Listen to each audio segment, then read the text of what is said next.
Hey, what's up, my friend? So in today's episode, right, we have Max Koh. Max made his first million at the age of 29.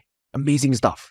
And for most people, when you make your first million, you probably, relax, semi-retire, and, have a better quality of life. But not for Max. What he did is that he went on then to become an insurance agent. Yes, you hear me right, an insurance agent. Now, don't get me wrong, there's nothing wrong about becoming an insurance agent, but when most people who make their first $1 million, being an insurance agent, I'm pretty sure is not the first thing on their mind. So in today's episode, right, we talk about a few things. First and foremost, we talk to Max, right, about his first career as a persuasive speaker. So in case you're wondering what that is, it's pretty much where you sell stuff, from live events, webinars, seminars, etc. Then we talk about how to actually level up your sales presentation, regardless of whether you're a newbie or an advanced speaker. Third, we talk about why he then decided to join the insurance industry, despite him never actually having to work in another day of his life. Then we also talk about the insurance products that most people should have on their list and insurance products that most of the general population should avoid. So we cover all this and more in today's session. Let's begin.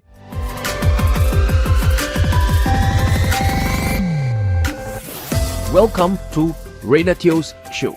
This is the podcast where I interview entrepreneurs and mavericks who get shit done.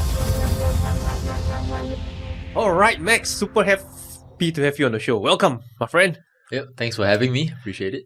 And before I get started, I want to say that I think I might have not said this before, but I really appreciate and admire you for the fact that you're always willing to try new things. I think you're the one who kind of reminded me of, trying new things as a call option. You never know where it leads to. Was it increasing your luck surface area? Yeah. But the guy you took the course from. So that was very inspiring to me. And that explains why you're on this podcast right now, or why the podcast is born, because it's something that I always wanted to try to be curious about. And yeah, here we are. Because I never knew. So this is like a small bet to you. Exactly, and that's not all. You also told me that you used to have a six packs when you're young. Then so if you don't get your six packs now, right? In future, it's probably now or never. So that also inspired me to get my six pack. So I managed to do it successfully, right? Photos I can share with you later. So you were another source of inspiration for that. Don't remember if I told you that, but that was no. I don't even recall saying that, but okay. Like the image of you sharing me your six pack is a bit weird for the listeners. So just in full disclosure, his wife will also be around, so it's not just him showing me his six pack in private.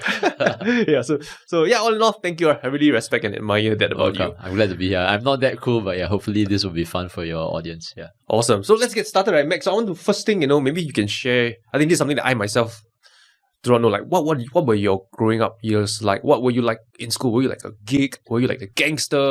The cool kid? Okay, yeah. So I'm definitely not gangster. I think I was more like nerd than gangster. So I think to kind of give maybe a short version instead of the long grammar version. So I was very addicted to video games my entire life since I had a computer, very into games. And even while playing video games, I think just to give some context, back then there were two big video games I was very addicted to. The first one was this game, which most people may or may not be aware. And when I say, you'll probably guess the generation which I'm from, is called Maple Story. Right. So it's where you slay mushrooms and slimes and dragons and stuff, okay, or pigs. Okay, then you level up and stuff.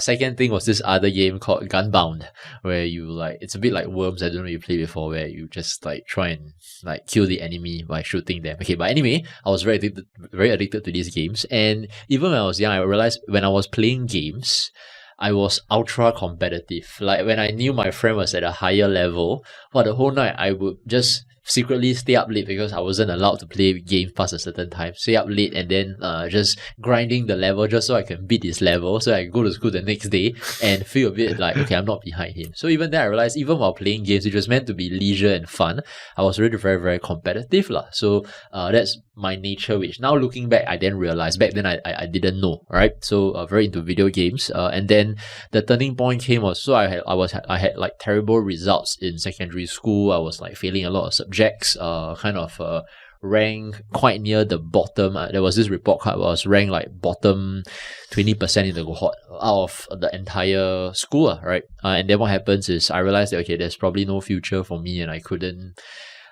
I just lead a very normal life, and obviously when you're young you don't think so much about okay, what could happen, but I just know that probably I won't do this well in life given my lousy results and stuff. And the turning point came when one day in secondary 3 or secondary 4, I don't know whether I shared this with you before. I just happened to come home and my dad was watching TV whatsoever, Channel News Asia documentary. It was a half an hour documentary about the career or the life of a motivational speaker. And then obviously guess who was on? Anthony Robbins. Yeah, Anthony Robbins, Mr. Adam Khoo, which is a local example. So hopefully you can get him on your podcast. It would be super dope. And so when I saw that in the very moment, I don't know what snapped in me, but in the very moment, I just saw like the image of whether it's Tony Robbins or Adam Khoo or a few others that they profile, like just this random dude with a nice suit standing on stage making people laugh, and then they were showing like how much motivational speakers get paid. I think back then they were like, oh, they get paid an average about $1,000 per hour, which obviously due to inflation right now may not be exciting, but as a young kid you gotta understand like, holy shit, like you can make $1,000 just telling jokes on stage, even though that's not the truth. Now doing it like full time, I realize there's still a lot of other things involved, like knowing how to pitch, knowing how to sell certain products or services, and maybe even like maybe sell them to something else. But generally I was like, wow, actually the idea of doing this sounds really cool. And so I don't know what happened, something in me, like a nerve fiber in me snapped, every cell in my body just suddenly came alive and like, wow, I want to do that. And so the next day I went to school. This is very unlike me. I started telling all my friends, you know, when I grow up, I'm going to become a motivational speaker. And then everyone just looked at me with like the blank eyes, because this is like 2005, 2006. How old were you? 15 years old. 15 years old, okay. Like very odd, right? I know it's very young. Most people, like the typical career path they can think of at that age is maybe you want to be, I don't know, like a doctor, a policeman, maybe if you're a bit smarter, a teacher, a banker, whatever. But I just want to be a motivational speaker. So everyone looked at me like, what exactly is that? Like these days, I think it's normal. It's very common, right? But back then, nobody really knew. I even had to explain it, which probably spoiled the entire feel of it. I want to be a motivational speaker. Was that? Oh, that's something like that. Then just destroys the fun of it. But yeah, I went around telling every friend, every teacher about it. And for some reason, I started just that very day. The next day, I started reflecting like, okay, if I want to go on stage and speak, I need something to speak about. But currently my results really suck. Like I don't think anybody's going to want to listen to me because I lack credibility there. So believe it or not, that very day I went home, I deleted all my video games. Like Maple Story mainly. I deleted that and a few other side distraction video games. Just deleted everything. I don't know what got into me. I mean, this is something my parents tried using every single rod, cane, every single bribe or whatever to stop that from me from being addicted, but it just didn't work. I just deleted everything and I started studying seriously for the first time. And then of course, this one is a bit of luck also. Just happened the next day I had a geography test. I still remember this thing like crystal clear. I normally don't study for geography because I hate the subject. I don't think it's very practical, no offense. So I just decided to study, try a bit of studying techniques that I kind of like read before, learn online about how to draw a mind map and stuff. And then I decided to do it. Somehow or another, 1 week later, the geography test came back. I scored I still recall the number to this day, 18 out of 25, which is not that exciting, but it's the first time ever I kind of did I think more than 70% on average in that score. So I was like, wow, this showed me that I can study. So from then on, I started setting very crazy goals, and the type A personality in me just awoke at that very point in time. So I was like, okay, I want to really top the class or do my best to score straight A's as I can in school. And so not many people know this about me, but yes, I became very obsessed about studies. Not so much because I like studying, but I saw it more like a goal to achieve for myself, to win, to prove to people that I can do it, prove to myself I can do it in my personality. And so I did. Then of course, O-levels came out. I was quite lucky to get into a junior college in Singapore. So it's they consider us more the smarter ones, even though that's just by the books, right? And then after JC, I scored straight A's for all my subjects, and then got accepted to all 3 universities, local ones, SMU, NTU, NUS, for the business course, which is what I wanted to study anyway, right? So pretty much that is how my childhood was like generally. I'm not sure if that's more like a vague answer. I'm not sure if you're looking for more like a financial thing or a non-financial, but that's the essence of Max as a kid and how his path in life was shaped. Yeah. That was good. I all along thought that you were a poly kid. I didn't know you were a JC and you didn't know you're excited to all 3 local. From the way I look at it, this guy might be from a private uni like me. Couldn't study. That was okay. That was good. Yeah. Just give me a moment. Sure.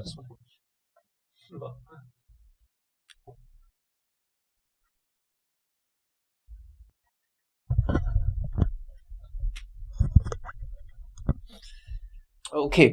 So all in all, do you enjoy school, or is it more of just something that you had to want to do to reach to your goal? I think secondary school, I mean, I don't know who's the audience. If it's international, maybe they won't really relate. Secondary school, which is basically like high school, is the term for overseas. I loved it because we had a lot of extracurricular activities. I had a lot of amazing friends. The school period was like 4 years, right? So you have able to form more bonds. But once I entered JC, I felt JC was a period where I don't really keep much in touch with my JC friends, because when I was there, it's just a 2-year period. I think you know. It's all about the study, all about the mugging, we call it that in Singapore, all about the grind. So I knew I wanted to score straight A's for my A-levels, just so I can have something to prove to people that I can do it. Right, or maybe prove to myself. So that was all about the grind. It's all about the hustle. I really didn't really make much friends. In fact, I didn't even have a CCA in JC. How I got away with it is another story, lah. Okay, because everyone needs to have a CCA. I joined like this, and I think you can start to see traces of Max's fundamentals being built. I joined this CCA called the debate team, which has to do with speaking, but I didn't go because I felt that speaking was so constrained. It is like, the person attack you, then you attack back kind of thing. But so I joined it, but I didn't go. I got in trouble with the school. Long story short, I didn't have any CCA points, but I got straight A's for my A-level. So when I was there, it's all about proving to myself that I could study. I want to get into business course in all 3 universities. Yeah. So your results were actually good enough to the point where you could, study medicine or law if you wanted to, but you chose business. Yeah, I think straight A's, I think definitely you probably can get to most things, unless you fail the interview, which I won't know because I never had an interest in medicine or law. So same thing, why business? Is because when I saw Tony Robbins or Adam Khoo, I was like, okay, everything in my life was modeled after them. Oh, I didn't share this. Thanks for kind of reminding me on that. I was so obsessed with wanting to make it happen that the motivational speaker thing was so imprinted in my mind when I was a young, like 15-year-old, after that incident when I watched that video on Channel News Asia, that documentary. After I deleted my video games, I went online to find pictures of Robert Kiyosaki, Tony Robbins, and Adam Khoo, and I printed all of them out in color. And then I pasted them on my wall every day looking at that. The minute I feel like I want to give up this studying this topic or whatever, biology, cells, mitochondria, whatever, is too tough, I will go look at the photos, and that's my dream, focus on that. And now looking back, it's actually kind of weird. Like, most 16-year-old boys, maybe you will have like, I don't know, like SHE or some female girl band or some hot chick or some boy band, J Chow or whatever in your wall. My entire wall was all entrepreneurs, motivational speakers, and they're all like 40-year-old men. So, but that was really what kept it alive, lah. So I forgot why I'm sharing this, but yeah, generally, so it's business at the end of the day, because I knew business was the path to help me get rich, right, and all that. So Adam Khoo, has this very classic story where he made his first million at 26. Yes. So I recall back then my goal was, okay, I want to really make my first million as well at 26, which obviously I failed. I didn't do it at 26. But yeah, that was really very modeled after Tony and Adam very, very closely. So if Adam, I don't think Tony's going to listen to this. If he does, then I'll forward to him. Congrats to you. But if Adam does listen to this, I think just want to give a shout out. It's really been very impactful on my life in terms of being a very, very big inspiration and role model. Yeah. Are there pictures still on your wall? No more. Yeah. Okay. Just want to make sure. Okay, looks good. Yeah. Okay, so before we get into how you end up in the digital marketing scene, I want to also hear from you a little bit about how you go about being in a monk mode. So for those of you who are wondering what's a monk mode, so from what I know, right, Max actually does go to certain retreats, right, certain time of the year. Yeah. It meditates and so tell me about it. Why do you do it, right? And how is it like the experience? I see. Well, this is a totally 180 pivot, but okay, I'm fine going there. So, I think to make it a bit more relatable for the people listening in as well, is that, so my family is Buddhist. I'm a strong Buddhist as well. I have people in my family, basically relatives, like aunties, who are basically, they're ordained as nuns, right? Ordained as a nun. So that's how serious I am about Buddhism. It's been in my teachings and my philosophy since young. And I think one reason I go for this retreat, so to kind of give some backstory, every year I do embark on like before COVID, and of course now I'm doing it again. I go on like maybe a 2 to 3 weeks retreat to visit my aunt, or either in Taiwan or Australia, which is where she's based in. Go go on like a simple meditation Buddhist retreat, and then you live a bit, not so much like a monk lah. I think that's just like a label, but to kind of live quite simply. So you wake up at like 5:30, you do like a short meditation for an hour, which is actually not short. An Yeah, this is hour. so short. Most times I'm like trying to prevent myself from falling asleep, and then you eat a vegetarian breakfast, and then you listen to the Buddhist master talk about some Buddhist philosophy, and you get like really inspired because you realize actually life is not just about money and the typical surface wealth or whatever. And then after that you go eat lunch at 11:30, then after that you go for another Buddhist talk with the master, and then after that you do some chores, you sweep the temple grounds, you help to wipe the windows, stuff like that, and then dinner's at 5:30, and then evening meditation at 8 p.m, and then 9 p.m. lights out. So I do that like maybe once a year for like 2 to 3 weeks, and every time I come back I feel very refreshed in terms of like just kind of, if lack of a better word, like cleanse the mind kind of thing. So in terms of, I think your question was, why do I do that? I just feel it helps me to ground myself, because I think a lot of us, entrepreneurs especially, right, we are in this chase, whether it's more money, more achievement, more status, or just more wealth in general. It's just the chase of the game that we enjoy. It may not be for money, but just to build something. And I realized a lot of times the thing I like about Buddhism, so I don't want to make this too religious, but more from a philosophical point of view, it always makes you realize at the end of the day, we humans are super powerless. We might think we are like super invincible, we're going to live super long, but you realize actually anything can happen. This wealth or whatever we are trying to achieve, status, everything, nothing can be taken away. So I think the fact I'm still very into Buddhism is mainly two things. Helps me learn how to cope with my mortality, which means knowing that I could actually suffer from cancer and illness. And if that thing hits, I think the state of mind will be very, very different today. And secondly, just helps me to be aware that, all these things I'm doing right now, it may end up for nothing in that sense. I mean, yeah, you can say I make an impact, I make a big blessing with charity, whatever, yes, but it could still be for nothing at the end of the day because you don't take away anything. Right? And of course, some people believe in the afterlife, but let's not go there. But generally, that's why I like these Buddhist retreats. It just keeps me grounded to really what's truly the most important in life, which has changed over the years in terms of values. But for me at this stage, it's actually two things. Number one, I do want to continue teaching and making an impact from stage, or in these days through Zoom webinars. A phrase that I do tell some closer friends is that I want to, 3 words, it's going to sound a bit morbid, but I want to die a teacher. Doesn't mean I'm going to teach, like when people think of teacher, they think maybe of some lecturer in the school or whatever, like mathematics, science, whatever. I mean like teaching in terms of, can be teach about business, teach about life, teach about self-help, teach about meditation, anything. I just know I have a gift for teaching, so I want to die a teacher.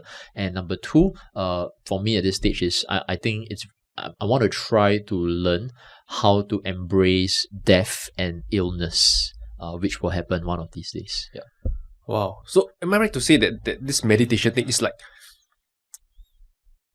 you got to do it regularly? If not, the mind will start to, I won't use the word corrode, but start to, start chasing after stuff and go yearly to kind of ground yourself once again.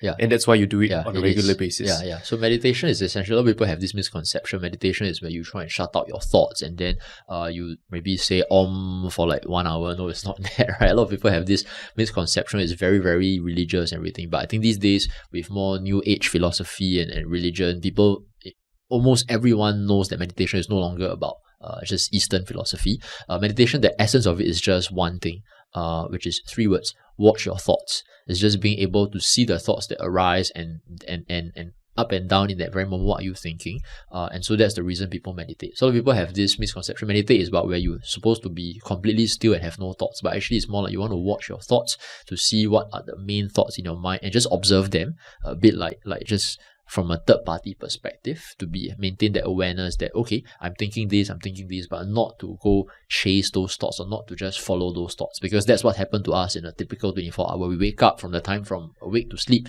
we think about work, we think about life, we think about all sorts of things, right? And we chase one thought after another. So in Buddhism, they call it, Eastern philosophy, they call it like the monkey mind. So you just want to watch the thoughts so that you're able to be a lot grounded and able to see things a lot more clear. Yeah. So after the meditation retreat, when you come back, how do you generally feel? Like your emotions? What was it like when you just step out of the retreat, land in Singapore, the first 24 hours? How do you feel? Well, yeah, normally after I come back, I feel very happy and very light. Like, because you really see life for what it is. I mean, first of all, you gotta understand, you hang around like all these Buddhist masters and people, right? Nuns and all that. And then like these are people who like really are like Buddhist practitioners. So they don't chase after wealth. They don't do the typical things that you normally do, like worry about like kids or worry about like money. They do the typical Buddhism work, which is to spread the Buddhism philosophy, which in Buddhist they call it the Buddhist Dharma. So you realize that actually the essence of life, that's actually the most important, which is actually, and they do all those is really for wanting to help like people understand more about their own life, mortality, about death and illness and stuff, right? So I always feel when I come back, I'm a lot more clear of actually what exactly is important in this lifetime, for me personally. But after a while, you go back to the grind and everything, then you kind of get distracted. So that's what these retreats are for. Yeah. But ideally, you're supposed, even though I'm way far from that stage, you're supposed to kind of keep that frame of groundedness and that awareness throughout your days. But obviously, it's not easy for typical lay people like us. I can imagine it's like at the start, maybe it's like the curve is right at the top, then as the months goes by, it starts to dip down lower in the downtrend, then till you go to your next retreat and break out again higher. Yeah. Okay, no, maybe just to do, I wanted to ask you that because it's kind of like to know you personally. I thought that was a personal question that I was very interested to learn about as well. So maybe moving back, right? So after you graduate, you did well in your studies, right? So what was the first job or career you had? Okay, yeah. So I think carrying on from that, after I graduated, so I really was quite blessed. So when I was in army, so after graduation from JC, in the typical Singaporean path is you go to national service, or you go serve the army for 2 years. When I was there, I started my online marketing business. So I started selling stuff online. Long story short, without going too much into detail, essentially, I did this thing called affiliate marketing. So I read books online about how do you sell other people's digital products, which was a very big thing back then. Because as a young person, you got no assets, you got no products, you got no skill sets to monetize, or you don't really know how to write copy or create a landing page yet at that point in time. So I just did this thing called affiliate marketing. So I sold other people's digital products and I made a commission from that. And back then, that was very, very big. It was this scene where there was a lot of products on this platform. It's called ClickBank, and then they sell all sorts of digital products on like different topics, and then you just sell it on their behalf, and then you can get commissions to like 50-70%. So I started doing that when I was in army. Was very hit and miss. I made some money, lost some money, made some money, lost some money. Okay, to be fair, you didn't really lose. Like, it's just I made some money and didn't make some money, didn't make. But average, I was like doing about, if you want to average out, maybe like additional 1 to 1.5k a month from my affiliate marketing business, which isn't much to brag about. But as a young 18-year-old boy back then, that was a lot to me, right? So, and that proved to me one thing, that making money through the internet is possible. I mean, these days, I think it's more common. Nobody will bat an eyelid if you say you make money online. But back then, it's like people would think, hey, what is this making money online? How do you make money online? It's a very novel thing. So that proved to me that, you could make money just from your ideas in your head without having to go through like physical hard labor, which is, as young kids, normally that's the way you earn money. You go work at like a part-time job at a fast food restaurant, or I was an usher before, like all sorts of odd jobs. Basically, you're trading time for money, right? So that showed me it's possible. But then I realized that, okay, I still lack like the business acumen. That's the word I like to use. And so I started to find mentors. So back then on the internet, there was this forum. I don't know whether it's still around these days. It's called the Warrior Forum. It's a well-known internet digital marketing forum where all the digital marketers go there to ask questions, share ideas, talk about the latest trends and strategies and whatnot, right?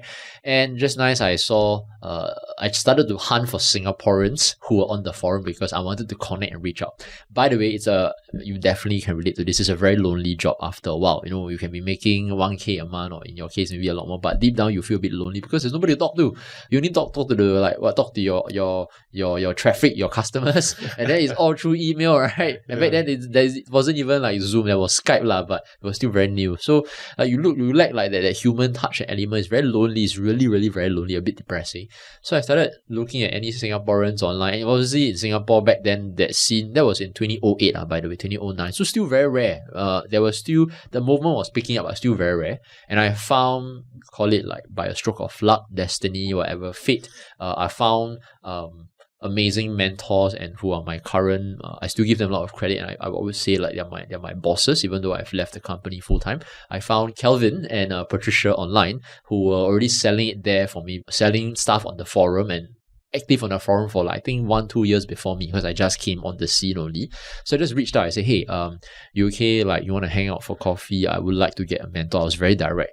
And long story short, ping pong. They were just nice running like their first ever large scale seminar on blogging or like e-commerce, digital marketing. So they told me, why not just come on down, attend the seminar, and then afterwards you can hang out and then just chat. So I went down for the seminar. I still recall I was super scared.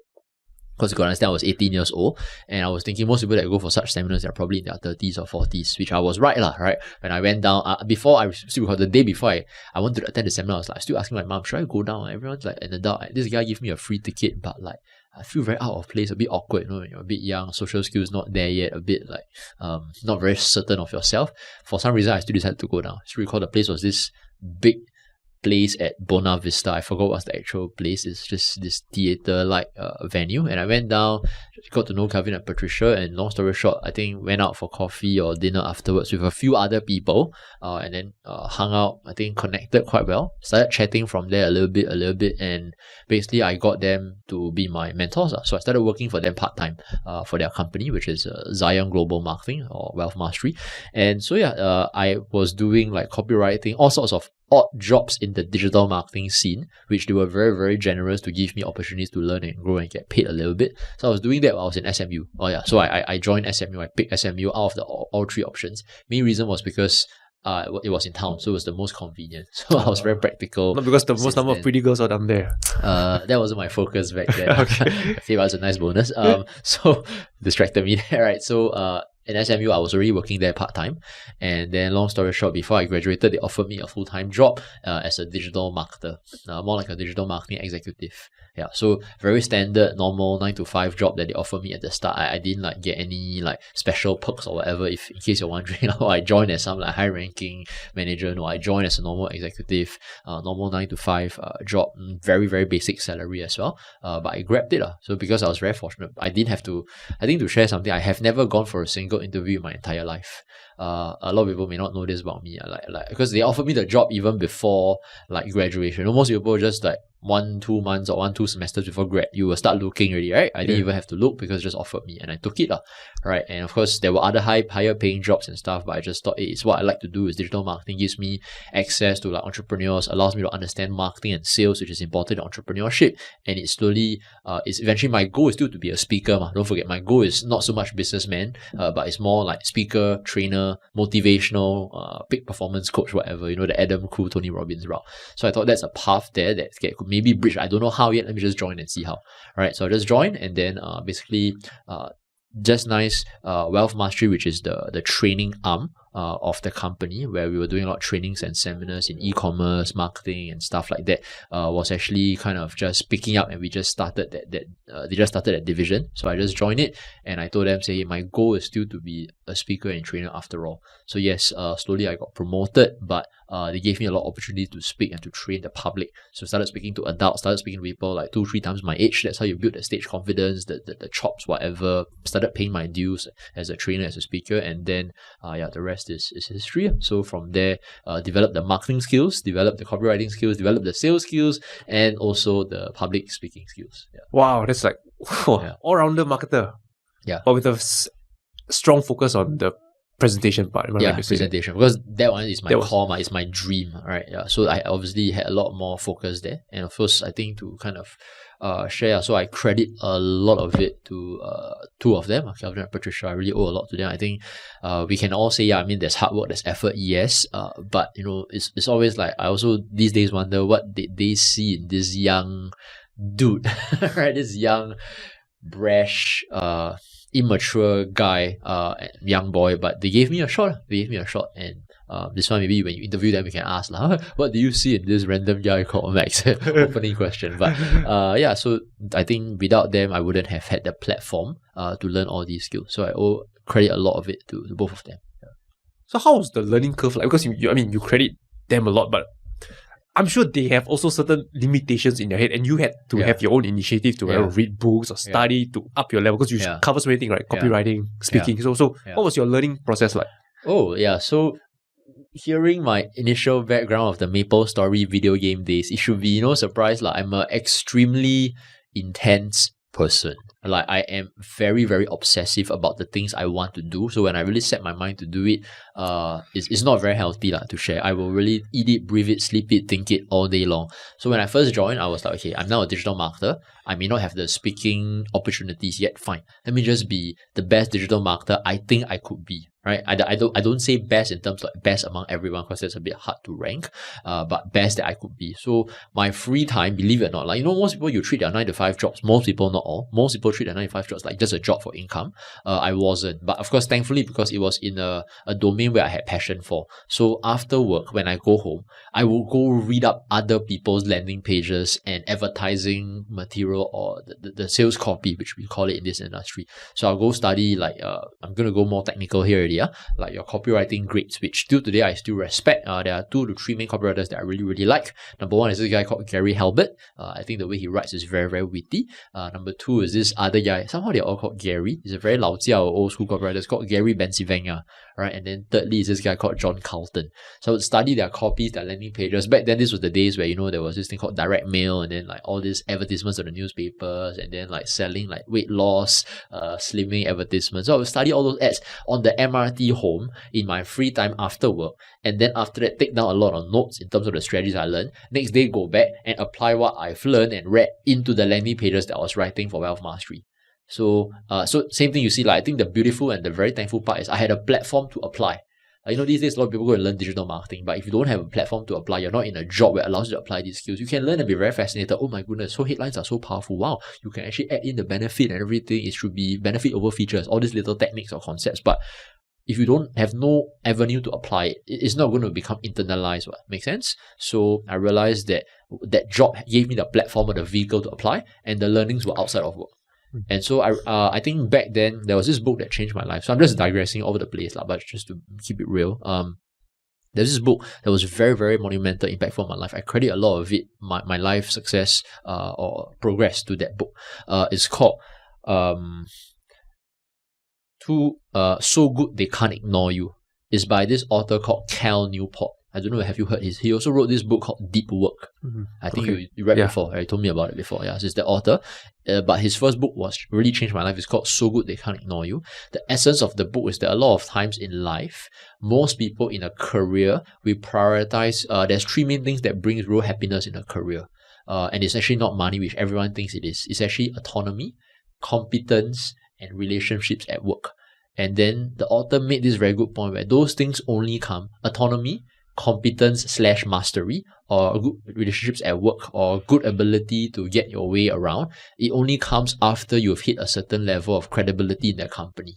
And so the essence of the book is, at the start, you should go focus on building your skills to become so good at it so that you can have enough leverage to command the things that you want to command. It gives you that feeling of mastery. It gives you more autonomy, because when you're good, your bosses or your superiors don't kind of breathe down your neck that much, right? So that was really the fundamental of what I learned. And so I told myself, okay, everything I'm going to do from now on, because it's skills-based, I will set my heart to really master the skills. So it's all about mastery of skills. And so then that goes down one layer deep to habits. How do you make mastery of skills happen? It's all down to habits. And believe it or not, these days, James Clear, everyone knows who he is.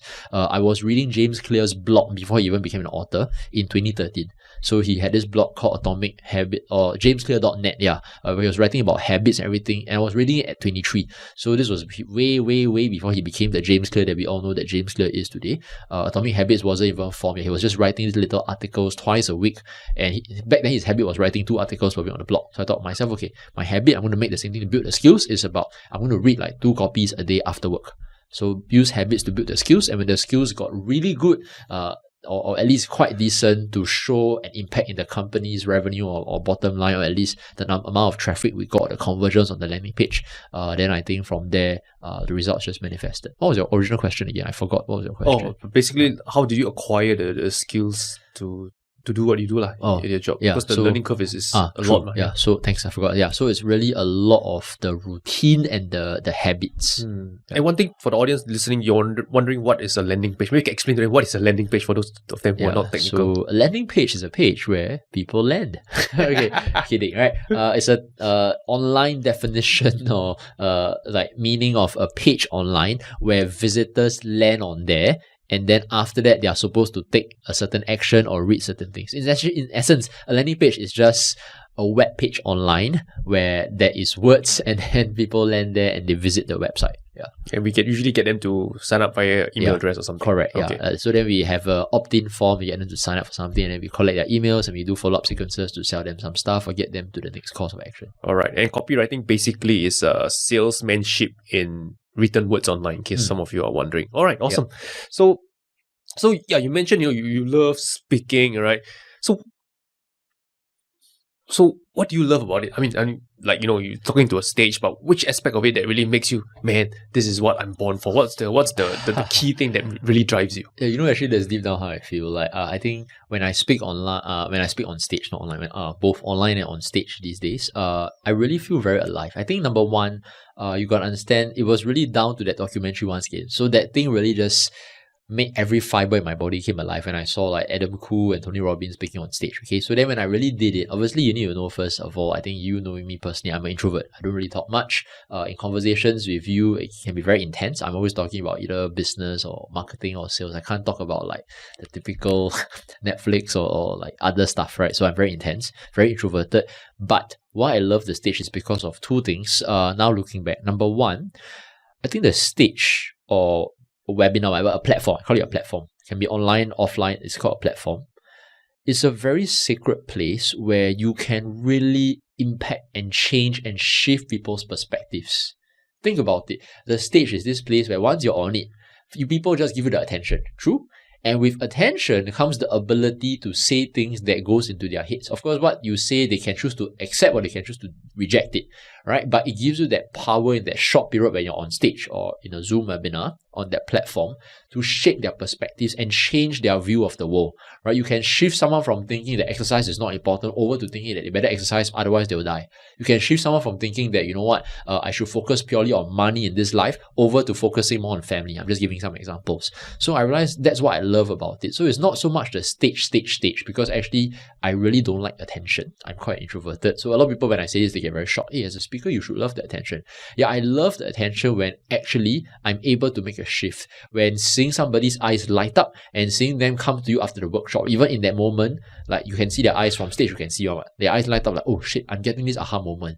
That is what I love about the stage, because you can shift perspectives. So it's a little bit of that psychological triumph or that win that I do from stage. Yeah.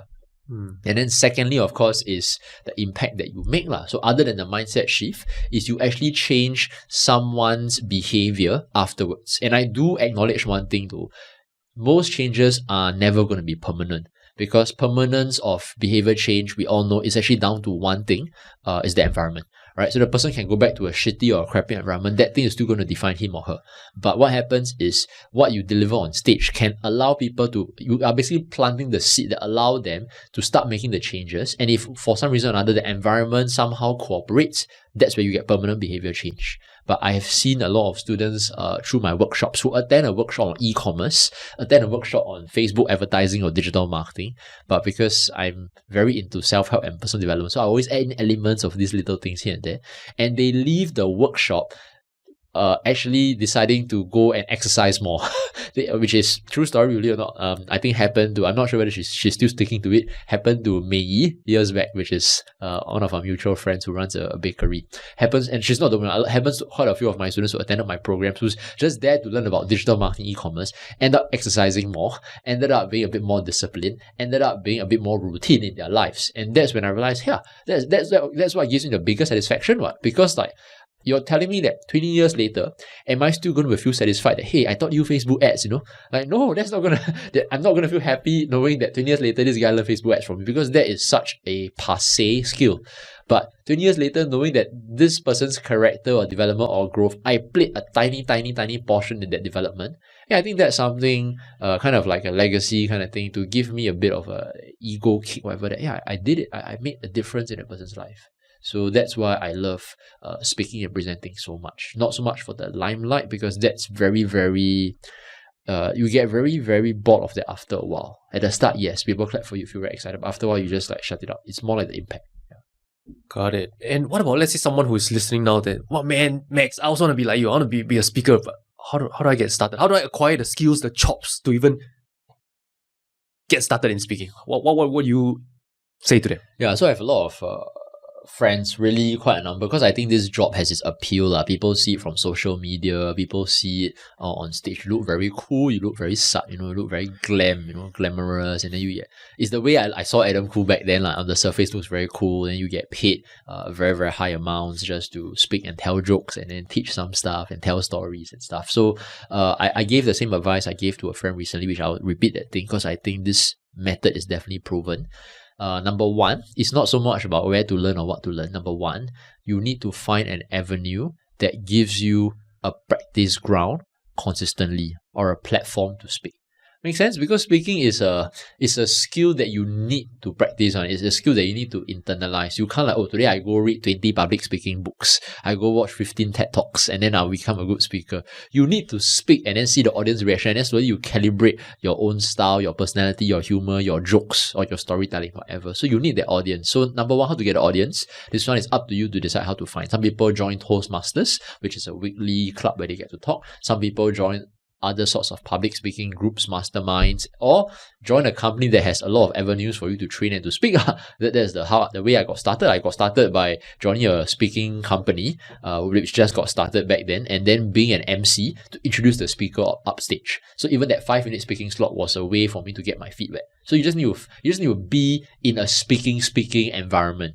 Make sense? So that's how you get that environment. Because without that, no speaking skills, no speaking strategies will matter. So once you have the platform needed, then it's all about, actually, to me, not reading speaking books. Because it's so silly to learn speaking skills from a speaking book. You can't see the person's tonality, the body language, the movements, and the agility. You can't see any of that, right? So what happens is you have to watch a lot of speakers and find the speaker whose style suits you. And at the start, you will likely be a carbon copy of him. I can share, when I first started speaking, I sounded like a young, immature version of Tony Robbins or maybe a bit of Adam Khoo. But that's how you learn. We call it modeling, right? In NLP, or neuro-linguistic programming. You model after one or two speakers. Slowly you find that, okay, this style suits me, maybe it doesn't really suit me, but this part of that style I like. And then you watch more speakers, and then you become a person who takes different styles from 10 other speakers, and it becomes a bit of your unique brand, your unique persona or personality. Alright, so that's how it's done. So number one, platform to practice or to have exposure. And then number two, watch a lot of speakers, because it's very hard for you to find your style until you see a lot more role models. Yeah. So to share, even I think this one I shared with you guys in the speaking course when you attended it early this year, right? Is that so? Rayner, for the audience, attended one of my public speaking courses where I shared with the audience my speaking style was not just watching TED Talks or watching motivational speakers, even though that was the people I emulated.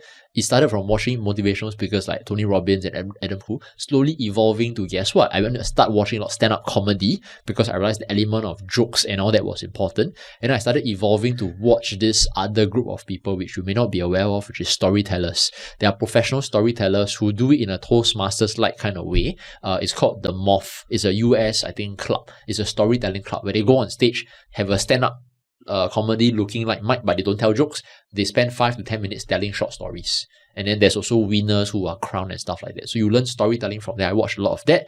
And then last but not least, I attended a lot of events just to see the wedding MC, see the company dinner and dance, the company D&D MCs, how they rah-rah the crowd, how they go into the crowd to kind of bring up the energy. So these are all different elements that you learn, and you slowly incorporate them into forming your own unique style and brand. So that's how. this reminds me of where else you can find a platform is, I think nowadays they have TikTok and those Shopee Live, right? You can see those top performing sellers and then we learn how they sell live. Yeah. Maybe that would give you all some ideas. Yeah, I would say yes. But of course that one you lack the audience interaction. I mean, you can see the audience respond through the text or whatever, the emojis they give you. But if you really want to get good at speaking, you still need to have a live audience with the eyes staring at you. That's how you calibrate and you start to learn and fine tune your speaking ability, ma. Because as a speaker, unless you're telling me you're a newscaster where the audience reaction doesn't matter, right? But if you're a speaker, there's always going to be an audience in front of you. On the spot, it's a bit like a two-way interaction, even though it looks like a one-way interaction because you're just speaking. But there's two ways because you're going to ask questions, you're going to get them to raise hands sometimes, you're going to get them to kind of engage you a little bit, get them to respond a little bit, get them to say things out loud. So these things are how you calibrate, and then certain times you want to pick one or two class clowns and then poke fun at them and then bring up the energy for the class. I'm sharing with you all the different types of techniques.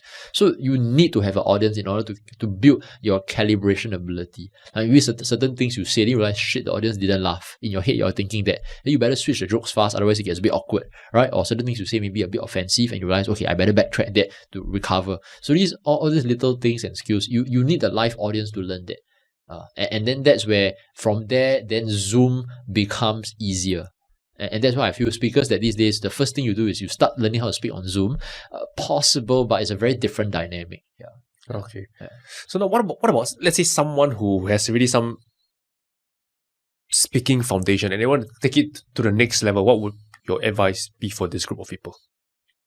Depends on what's the foundation. Maybe you can elaborate. Let's say maybe they are already doing this for a living. They are selling through a seminar, through Zoom, right? And they are clearly making money for their company. And then let's say they are under your wing, you're helping them to take them to the next level. What would some of the things you would tell them or get them to do? So obviously I can only use my own personal history of what I've been through. I think if you're at a certain stage where you're already having decent speaking chops, then the question to ask first of all is, what exactly do you want to level up in? That's something to be important. So for me, back then, I was decent at speaking, I was decent at closing from stage, but I just felt that there's still something about me that's a bit rigid. I wanted more personality and I wanted more live interaction element. So that's why I started watching the stand-up comedians. I watched so many Kumar videos, Singaporean stand-up comedy. I watched so many international stand-up comedians and also a lot of wedding MCs. So first tip/advice I would give, but take it for what it's worth, is that you want to go and watch speakers outside your domain. Because a lot of us, if you're motivational speakers, you go watch all the other motivational speakers and you realize actually in the industry all the speakers sound the same. Like example, I go on LinkedIn, I won't mention names, but you see like this speaker, that speaker, they're all keynote speakers speaking for corporations. They all have very different personalities, but roughly the speaking style, roughly the same. I'm not saying it's bad, it's just roughly the same, right? Just that they're all different personalities, but the style mannerism roughly the same, right? And you go into the seminar industry, you look at the seminar speakers, the hand raising, the rah-rah, the high fives and the engagements, repeat after me, is all also roughly the same. So how do you stand out? Is by actually going cross-domain to another ground where it's still a speaker, but seeing how the other speakers speak. So when I share this, I don't mean this in like an arrogant way or what, but the people who have spoken alongside me, which is my bosses, Kevin and Patricia, can attest to this. After I really went deep down into learning stand-up comedy and wedding MCs and how they speak, and then incorporate that into my seminar speaking, I had started having people approach me. This was before Zoom, so they could approach me after the seminar, right? And like, hey, you're one of the best speakers I've ever seen. Not so much because you speak well, but there's just something about you, the way you tell the jokes and the way you interact with the audience. I just really, really like it. And then I have people who come for my programs, not so much for the learnings, but just to kind of watch Max speak. And like maybe is it the jokes or the storytelling or whatever, I don't know right? But it's just this unique, we call it, in marketing, we call it the X factor, right? So it's because in the seminar industry, at least for my industry, I am different because I still do the typical seminar industry, what we do, the rah-rahs and the hand raising and all that kind of stuff. But there's also other elements that are incorporated, like going down the stage, picking a class clown, finding a volunteer, making fun of him or her, yada yada, all these little things. So that's things you learn outside the industry. So to really level up, if you really want to get to that level, which for me, I was very obsessed about it, is to find speakers outside your domain to get new and fresh ideas and then incorporate that, because you're in your industry, you're going to be very, very unique. right? And then the second thing, more so from I think this is just, I'm a bit biased, obviously, because I come from the platform or the seminar speaking industry. I truly believe that if you want to really test your ability to really speak and convince, you need to try speaking from stage as a closer, not so much as a keynote speaker. Same thing, I just want to be clear in case like people come attack me. Like, I'm not saying like keynote speaking, all that is tough, it's not good, everything. I think that I have a lot of respect for people that do that, because that's not my domain. But I think you really want to test your ability to be a good speaker, learn how to close from stage. Okay, it's because you can speak all you want. The audience can say, oh my goodness, thank God you changed my life. I really love it. Thank God I was here. They clap for you. They give a standing ovation. But at the end of the day, what really determines whether you have the ability to shift their mindset and their beliefs is whether they actually stand up and pay you money. True, in the past was they go to the back to buy a program, or these days it's online, they take out their credit cards and they buy. So what really shows that you really enacted a change was their willingness to take out a credit card and buy. Make sense? Because they can clap for you all they want, but at the end of it, if they don't take action in the sense of a monetary commitment, then sometimes it's other rational, other logical issues, logistical issues, like maybe not enough money, whatever. But most part, if it's done well, a certain percentage of people will still buy something from you. They will still take an action. And to me, money doesn't lie on, right? If the guy doesn't feel very, very convinced, he just don't want to spend money on you, that's it. That's the final bottom line. That's the verdict. But if the guy's willing to spend money on you, it just means that you're willing to shift his belief from thinking a certain way over to another way, and that's why he's willing to use his money to vote and show that, you know what, I believe that you can really make a difference. So an example, in case this is a bit philosophical, is like today somebody comes in, just a simple example, believing that weight loss is all about exercising, and pretend today I sell a diet program, okay, and then through a seminar or a stage kind of dynamic, I share that actually it's not about exercise, it's purely about how you count the calories in your diet. So let me show you why this is important, and after that eventually selling a diet program, for example, and then people end up buying my diet program at the end. It shows that I've shifted his belief from believing it's all about exercise to all about diet, or maybe at least diet is more important than exercise in this crude example. So I shifted the belief, and when he paid money, he's admitting that he believes in this. So I think if you really want to test your skills as a speaker, put your face on the line, go learn how to close from stage, because you can have all the applause you want as a Toastmasters, as a keynote speaker, but then if nobody buys after that, that's a big hit to the ego, which we've all been there, and that just shows you maybe the things you need to improve on in terms of persuasiveness. So as you can see, I'm very ROI driven. That's why I love platform speaking or speaking from stage a lot. Yeah. And earlier you mentioned that these days a lot of us, like me included, we just speak right from Zoom. But you also mentioned that it's better to do it physically first before going on to Zoom. Maybe can you share why is that the case? Yeah.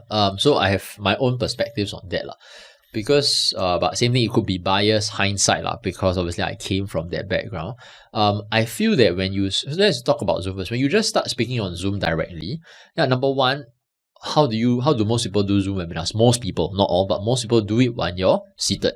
So just through this, you're only using your upper half of the body, your lower half is not activated, right? But then people will say, but Max, what lower half activation do I need? I'm normally just walking also. True, but I can move my hips around. I can sway the body. It's a bit hard for you guys to see because this is a voice podcast, right? I can, once in a while, I can do like a football kick kind of motion to show certain things, like I'm tossing an idea aside kind of thing. I can do so many things with my body, which I can't do on Zoom. So by using Zoom as a starting point, which, don't get me wrong, if some people that's the constraint, then that's the constraint, right?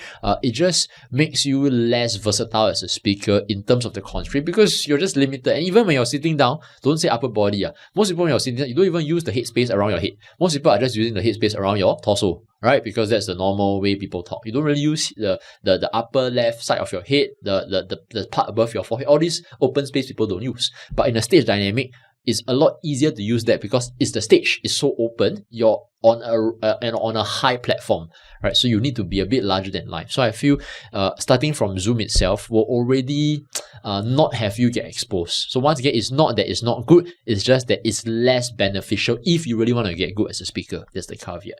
Right, so that's the first thing. Second thing, on stage, which is what I shared, I can see the audience's reaction. And then you say, but yeah, you can also see the audience's reaction on Zoom. Yeah. You sure? Like on Zoom, like, you have to toggle 3 different screens, whatever. And then after that, maybe the audience gives you a slight smirk, but you can't really see it because it's through the camera. And then the guy looks so small. And it doesn't help that some of them cannot even on the camera due to technical reasons or whatever. Right? Or maybe your own screen hang and all that kind of thing. So you can't do that. But in a live stage, I say something, the audience laugh. Hey, in 1 second, I can hear the words, ha, ha, ha, ha, ha. Right? On Zoom, what do you hear? You hear nothing. The guy laugh, maybe you see him laugh. Or if his camera not on, but he's laughing very loud, you won't know. And he may or may not go and type ha, ha, ha into the chat box for you. So it's just lesser, I call it feedback loop. It's slower and it's much, much lesser. Does that make sense? Yeah, that makes sense for me, definitely. Yeah. So it's a bit like, metaphor is like, I'm training in like a very tough battleground so that when I go on Zoom it's easier. But if you starting on Zoom, it's a bit like you're learning to cycle, but with the additional tricycle wheels or whatever, the additional 2 support assistance wheels. So you still cycle, just that maybe a bit too tame. Yeah. I would say Zoom is at least less intimidating at the start. At least he's not physically there, so you've bombed, right? Okay, at least online, nobody can technically kind of see you or witness. That one I agree. Yeah, but when it's physical, it's a lot more at stake, right? You're physically there. Yes. Okay, so you speak quite a bit about this, the speaking industry, and so maybe can you share what is, like, I think we, at least from the, depending on what you sell, those people who sell financial products and stuff like that, they always get a bad rap, like, saying that they are a scam and whatnot. So what would you say to this group of people who always find that those speakers, right, they're always up to no good, something, snake oil salesman or something you even call it? Yeah. So my thought process in that, I'll just be quite blunt. I think there is truth to that. I think our industry, because of the nature of it, is in the sales and marketing industry. There will be hype, there will be exaggerated claims, there will be things that are covered up, there will be success stories that are shown, but without showing all the tons of other failures, a lot of survivorship bias. So I think there is some truth to that. But at the end of the day, here's the way, but same thing. Obviously my lens is colored because I'm from the industry, so take it for what it's worth. Having trained in like industries like e-commerce, marketing, all the way to investing, and now like insurance sales, so it's across domains, I can share that basically the law of life applies. The law of life applies. What does this mean? It means that everything you see, always go back to nature, right? I throw like 1,000 seeds into the ground. Only maybe a certain small percentage of that harvest as crops. It works the same way in life, right? I can train 10,000 students on, let's say, technical analysis or Forex in your case. I can train 10,000 students on e-commerce or marketing.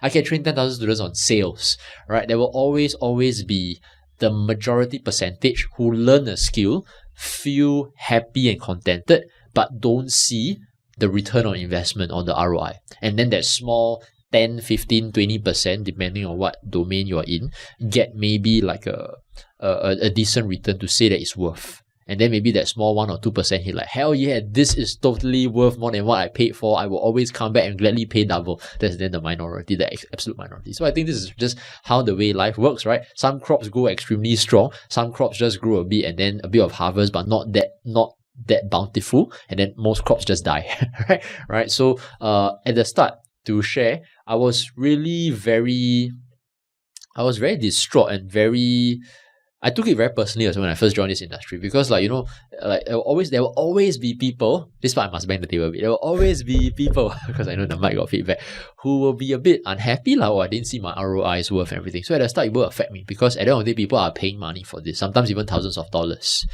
But then to me, how I came to terms with it, and you can say maybe this is just me trying to protect my own mind in order for me to have longevity in the industry. That could be the case. So if that's the case, and then you're currently listening and rolling your eyes, then okay, I can't help. But at least I need to acknowledge that I am colored, so you have to acknowledge that. The way I see it is, at the end of the day, through my seminars and lessons, that's my standard for me as a speaker. I have quite high standards for myself. I need to still teach you a skill that you can take away. Even if you don't see an ROI now, at least for the very, very fact that you came through my program, I'm not sure about other speakers, but my program, you learn skills that will at least benefit you in life or in your career. So I give more specific examples because I know this sounds a bit vague. when we were running our digital marketing / affiliate marketing / e-commerce programs over the years, when I was running as the main lead trainer, right? Same thing, people join this industry thinking like maybe, join these programs. Okay, I want to make like 5K, 10K a month passive income. And we all know for a fact, you're also in the industry, even though you're in trading, it's the same thing.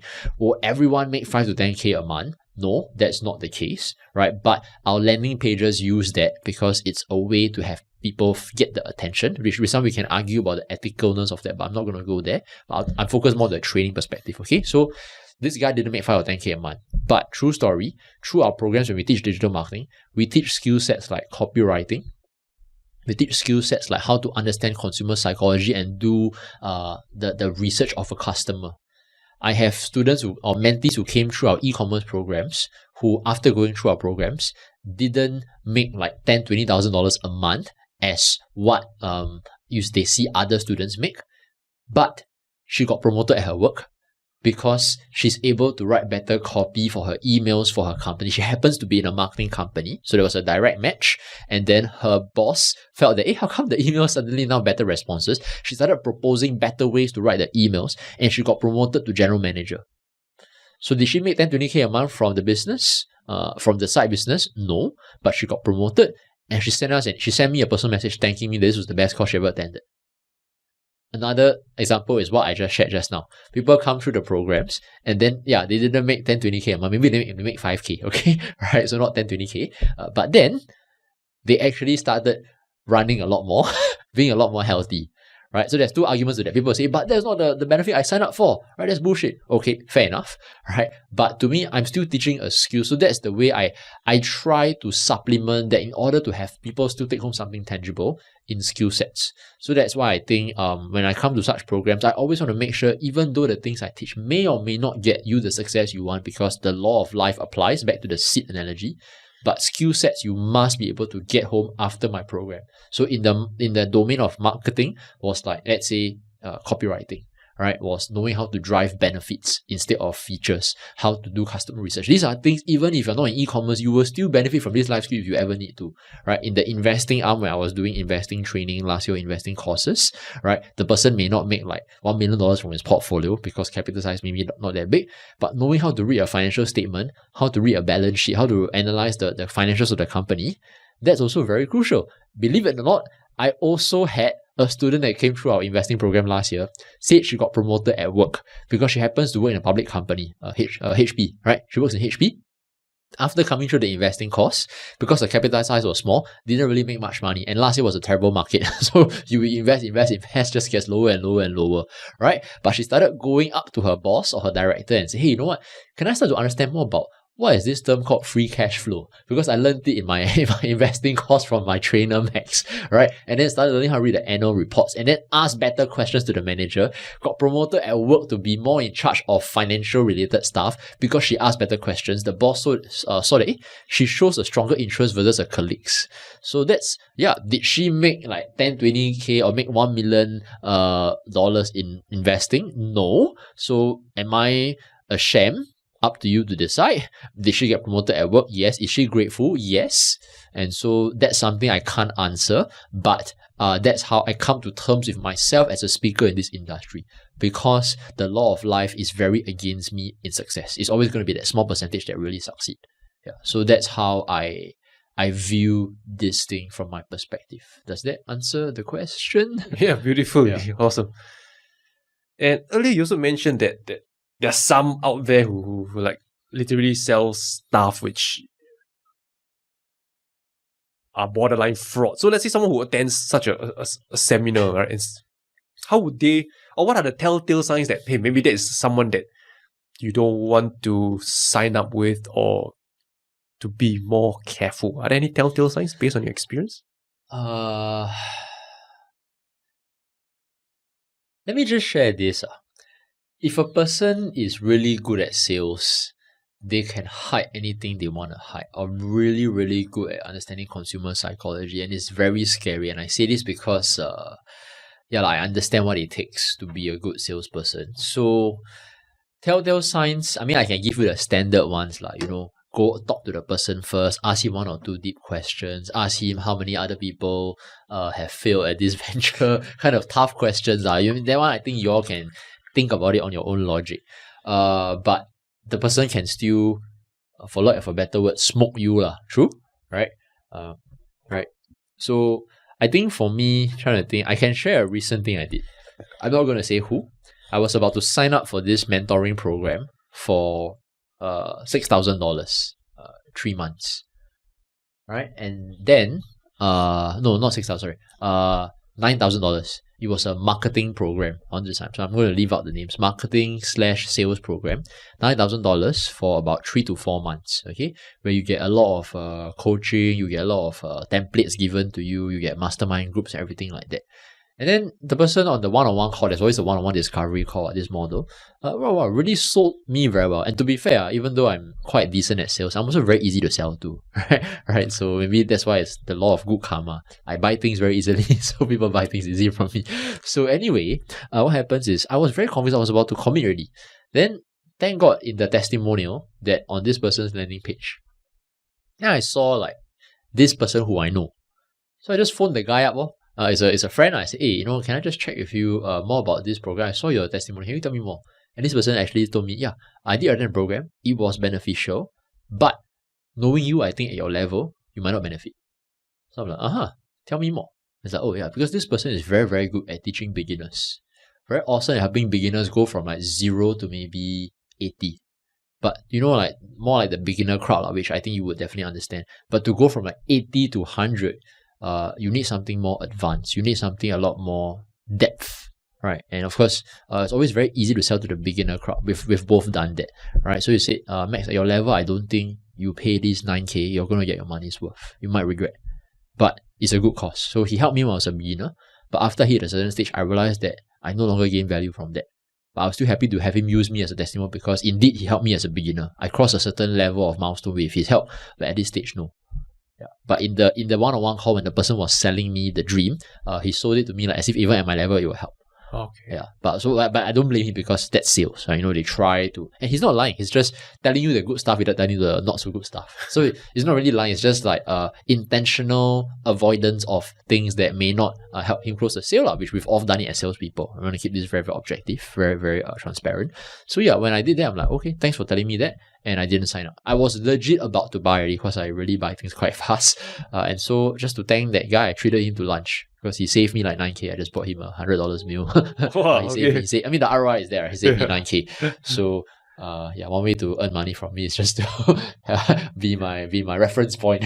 Right? So yeah, so to answer the question, you need to find reference points. So maybe one thing you can do is, are you okay? You can go to the person that you plan to buy the course for. Are you okay if I actually ask a few of the people who have came through your programs more about your program? Yeah. See what they say. Yeah. Okay. Yeah. Yeah. Okay. So curious, what are some of the coming trends that you see in this speaking industry? Well, okay. I think to be fair, that one is maybe a tougher question for me to answer. Because of the fact that, number one, we can get to that slightly later. I'm no longer as active in the speaking/seminar industry because obviously I've left my full-time role as a speaker and trainer of Wealth Mastery with my mentors, Kelvin and Patricia. So I may not be able to give the best answer there. But if you just ask me in terms of trends, I can just say 2 or 3 things now. Number one, I think entire presentations, flow, format, structure, storytelling can be crafted with AI, right? Your ChatGPT or whatever can help you craft the basics, right? You want to tell a better story, you just put in the elements, they craft it out for you, and then you maybe make some edits or some modifications, adjustments, what have you. Same thing, you want to have a class that talks about this topic, but I don't know how to structure. In the past, I had to go and crack my skull just to think of how do I structure the class for maximum benefit, right? These days, you just need to give ChatGPT the prompt, right? Like, I have an audience of this. I want to make the class this format. There should be some interactions, there should be some games, some quizzes. Give me a format and fit it into a 2-hour time slot. Everything come out. So I think that is the trend of how I see it happening. So because of that, there will be a lot more standardized carbon copies of each other because there's only so much formats that ChatGPT can give you. So back to what I just shared, I think because of that, you have to stand out via being different, which is back to the X factor. Or in I think there's this marketing guru, what's his name? He wrote this book called Purple Cow. You know? Seth. Seth Godin. Yeah. So it's about being that purple cow in the industry. And how do you be the purple cow? It's not by just thinking to yourself in a random bedroom, like, okay, how do I be different? Let me just think how to be different. No, you can't get inspiration just by thinking in your own bedroom. You gotta go out, watch other speakers if the question is on the speaking industry, and then blend it. So it's back to my answer. So I think that's even more important because of the fact that AI will just make things so carbon copied and so standardized. Yeah, but that's just my way of looking at it. I'm no longer as active in the industry. Yeah. Okay. Yeah. Later we will touch on why you left the industry and do what you do now. Yeah. And so let's say an outsider. I always like to ask this question, like because only insiders who are in the industry, they'll know certain things that the outsider won't know. So what are some things that an outsider won't know about this speaking industry? You mean like stage selling and stage speaking? I think it could be anything. Like basically outsiders, if you like to know secrets and stuff, like, oh, I didn't know that. So like, what is something that you would say to outsider and you'll go like, I didn't know that. Oh, okay, I can share. So number one, I don't dare to say this for everyone, but from the speakers I've met, even I speak for myself also. Every speaker you see on stage who looks extremely smooth and extremely charismatic, we still suffer from nervousness. Yeah, a lot of people don't know that. They think, oh, what the heck, this guy speaks so charismatic. And I always share this with the mentees I used to train in my public speaking program. Stage fright is not something that will ever go away. It's something you gradually just learn how to manage and deal with. Right? So even today, if you ask me to go on stage, even though I've spoken on like thousands and thousands and thousands of stages across like 8 different countries and stuff like that, all the way from Europe to US to like Asia, right? I still get a bit nervous in terms of how they're going to judge me, how they're going to look at me. And at the end of the day, you realize, shit, like, it's just a human thing, right? So stop trying to avoid it and just learn how to deal with it or manage it. There's a very big difference. Trying to avoid it is impossible. So if you keep trying to do that, you will always be unhappy, very, very unsatisfied. So just learn how to manage it, learn how to live with it. A bit like a chronic illness, okay? But nervousness is a chronic human illness, right? So that's one thing that no speakers will tell you. They can be closing a lot of money. I tell you, your Russell Brunson, I don't care who, your Tony Robbins, all that. There will still be some sense of nervousness, which you think about it is very normal because there's always uncertainty because you may be speaking on a new topic, a new industry. You may be speaking to new people who you never speak to before in terms of demographics wise. So because you don't know them, that question mark there causes that uncertainty. So there's always that fear. So that's one thing I want to share. In the speaking industry, any of you look at all the very, very very amazing top-notch speakers out there and you feel very in awe and like, well, I don't think I can ever do that. Answer is yes, you can. It's just that they're showing you the good side, but you don't see like they're actually nervous behind the stage. Right? I mean, I don't know whether you saw documentaries before. I think you watched like Tony Robbins on Netflix, everything.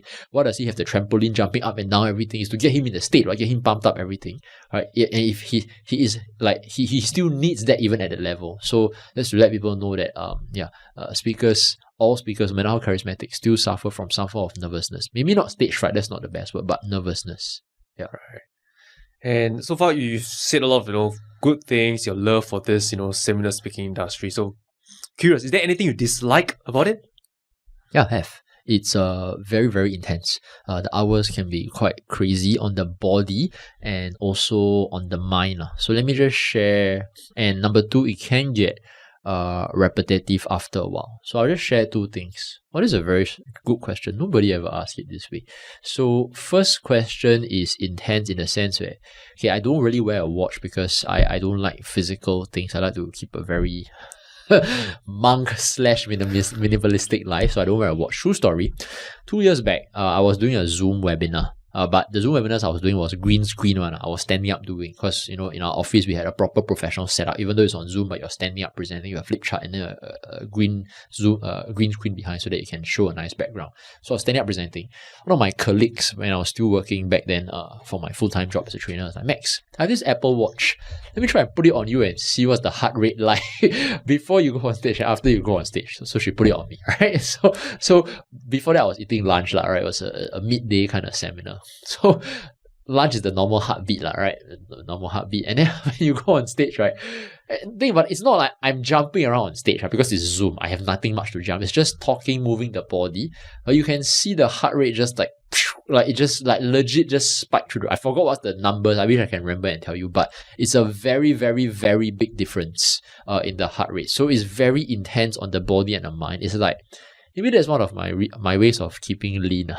It's not so much true lifting weights, but just being a speaker, you just burn so much calories. It's like as if I just went for a run. I'm not kidding. It's like as if I went for, because okay, to be fair, I spoke for like 2-3 hours. So it's legitimate. The time frame is similar to the calories you burn, like as if you go for a run. So, but you don't feel like you're going for a run because you're still standing normally. You're not running, right? So maybe that's where the calories are burnt. So it's very intense on the body, and you do it like non-stop, back to back to back to back to back, which is what happened during COVID when there were no longer any venue capacity constraints. People were so open to go and attend webinars online now, because previously they had that kind of barrier against it. Online, I don't know how to use, but COVID forced people to learn to adapt, and so we were doing seminars after seminars after seminars. I got really, really tired. Yeah, so that's where it's to let you understand where a lot of people look at it. Beside the glam and everything, if you keep doing it consecutively, it's really tough on the body, right? And of course on the mind as well. Second part, in terms of the repetition, like I mentioned. So here's the truth. As a speaker, speaking to so many crowds, you will have a certain toolbox of concepts, stories, jokes that will always work. Like you say it, the audience is going to laugh. It's the same way like a comedian memorizes his jokes and delivers it. The line is the same. You can already predict the response ahead of time. And I got so decent or good at it that like before the audience laughs, when I say this joke, I know they're going to laugh at this stage. And I know what I need to say on top of that to add even more laughter. We call it the punchline, right? Because I used to study like stand-up comedy. So, and then, first time, second time you deliver it is like very fun, right? Because you see the reaction is very fun. I'm sure when I taught you that in webinars, it was the same thing. Try doing that for the 100th time. But you gotta understand, the audience is the first time seeing it. So you cannot deprive them of their enjoyment for this. True? But to you, is the 100th time delivering this, or maybe more, right? And then in my mind, I still recall this scene. This was when I knew, okay, it's time for me to maybe not do this full time anymore, which is why I left the industry. So I still love speaking, don't get me wrong, but I do it like part time, right? Because I hit this stage where back then was the COVID period. So you were doing seminars, webinars like week after week, month after month, very, very intense. And there was this period, there was this scene, true story. I was like drawing something on my flip chart for the audience on Zoom to see. And then I was making this joke. And as I made the joke, they laughed.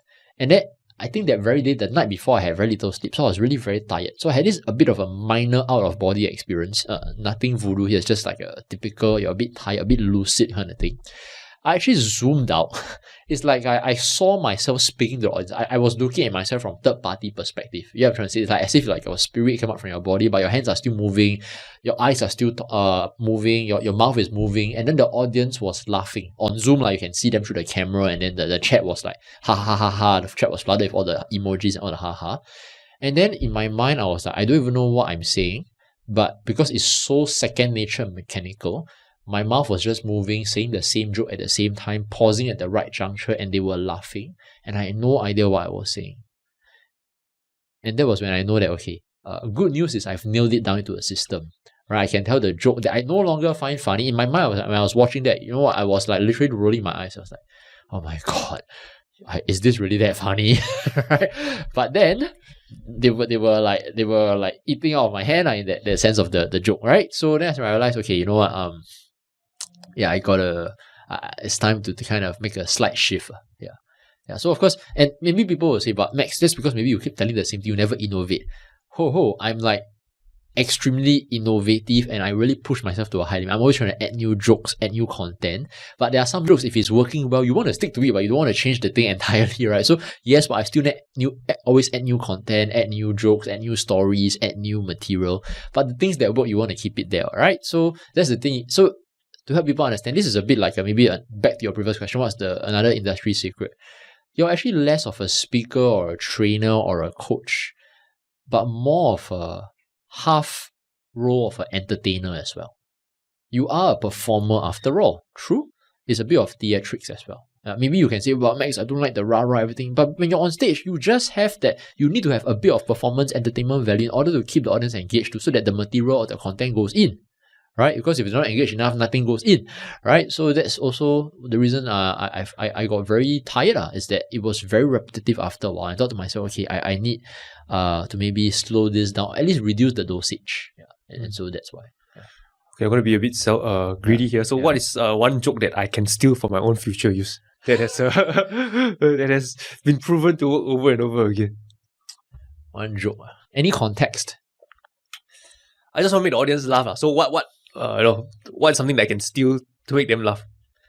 You probably have to give me some context so I can know, oh, that's how you use it. Yeah, I can't think of any right now in the moment, but one joke that I like to make a lot is, you want specific lines or you want like strategy? Yeah. I'm open to both actually. Just want to hear from you. Yeah. Okay, so maybe I just give a specific line. Okay. But this one will sound damn lame. It's like some.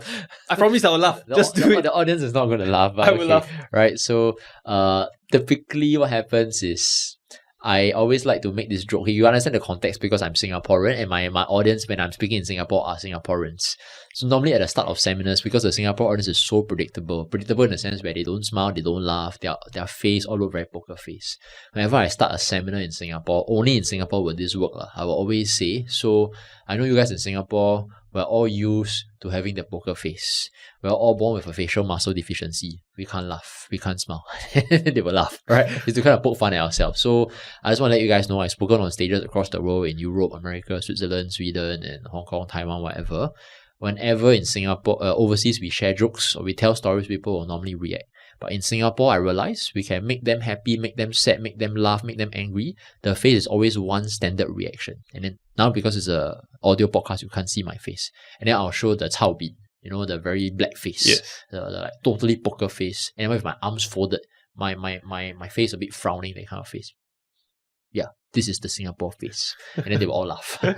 And then I'll say, okay, so now you've got them lowered. And okay, so guys, can we all agree today? I know we are all Singaporeans. I'm also Singaporean, that's why I can make this joke. Can we all put aside that Singaporean genetic just for this next 2 hours and at least give me a bit of reaction? Okay? And then they will say, okay. Yeah. So that's a standard opening line I do. Nice. Okay. So for those speakers who are listening in and you have a Singapore crowd, that's a strategy or tactic you can steal. Yeah. Yeah. Okay. And so since you mentioned you speak like hundreds of speaking circuits, is there anyone that stands out for being the most memorable? Maybe it's the funniest, the strangest, or whatsoever. Good or bad? Up to you. Oh, okay. I can share. Okay, this is where I realized speaking internationally is a very, very, very important thing. So, there was one day I was speaking in Stockholm, Sweden. This was like 3 years back. And then what happens is I was teaching a segment on copywriting, which is how to write benefits on a written word on the landing page. And I made this statement along the lines, I vaguely cannot recall the exact thing, along the lines of like, okay, so when you guys write benefits, I was giving an example or metaphor. Let's pretend today we are selling a weight loss program for females. You want to write something that goes like, okay, would you like this bikini beach body such that after you try out my program and you really lose weight? It's just an example. I wasn't selling a weight loss program. I just give an example that they can relate to. After going through my weight loss program, when you go to the beach and you take off your towel, every other lady at the beach will look at you and their jaws will drop and they will go, oh, that bitch, I hate her, with that kind of jealous vibe, right? And then the audience was laughing, right? After the thing ended, I had this lady come up to me and she said, Max, it's not very nice to use the word bitch to describe the example of a lady. I know you were just giving an example, but it's not very nice here in our culture. And then I realized, oh yes, I was speaking in Europe. Right? Europe. In Singapore, I did this joke like don't know how many times because I always repeat the same jokes because I want to use what's proven. And it worked really well because maybe Asian culture, I think now maybe slowly it's improving. It's still a lot more less into all these kinds of, it's not the best word, like sexism, feminism, and kind of the empowerment of the gender and the sexes. So maybe not so strong yet, right? But overseas, Europe especially, they're a lot more into all these kind of empowerment, liberal kind of stuff. Right. That's what I observed. So they said that was I felt very offended when you say that. And she stared at me in the eyes and said it. I was like, so on the spot, I just immediately apologized. I'm like, oh, wow, yeah, I totally didn't think of it. Because on the spot, I don't know what to react already, right? No amount of persuasiveness will save you because indeed the person offended. I'm like, yeah, you're right. Thanks for letting me know. I totally apologize on that. And so that very night I went home. Immediately I went to all my slides and I quickly go and remove, because all my slides at the bottom of the PowerPoint will always have 1 or 2 bullet points of notes for me to say certain jokes or things for me to remember, right? I immediately go and put a note, never ever use that example anymore already. Yeah. So even in Singapore these days, I no longer use that. Yeah, because obviously, as the world changes, people will get a lot more aware of these kinds of movements or things. So that was the most memorable, because till today, it's still like, wow, like somebody actually took offense at that, even though it was just an example. Yeah. And then thinking back, I realized, but the audience still laugh. You know why? It was the men who were laughing. Oh, okay. So the female were not laughing. Maybe 1 or 2 females that didn't take it so personally, but you understand, all these like feminism, empowerment kind of things are a lot more prevalent in Europe, in the Western culture. Yeah. Okay. Thanks for sharing. Interesting, right? I didn't even have to see be that coming. very aware and sensitive of all these dynamics. Okay.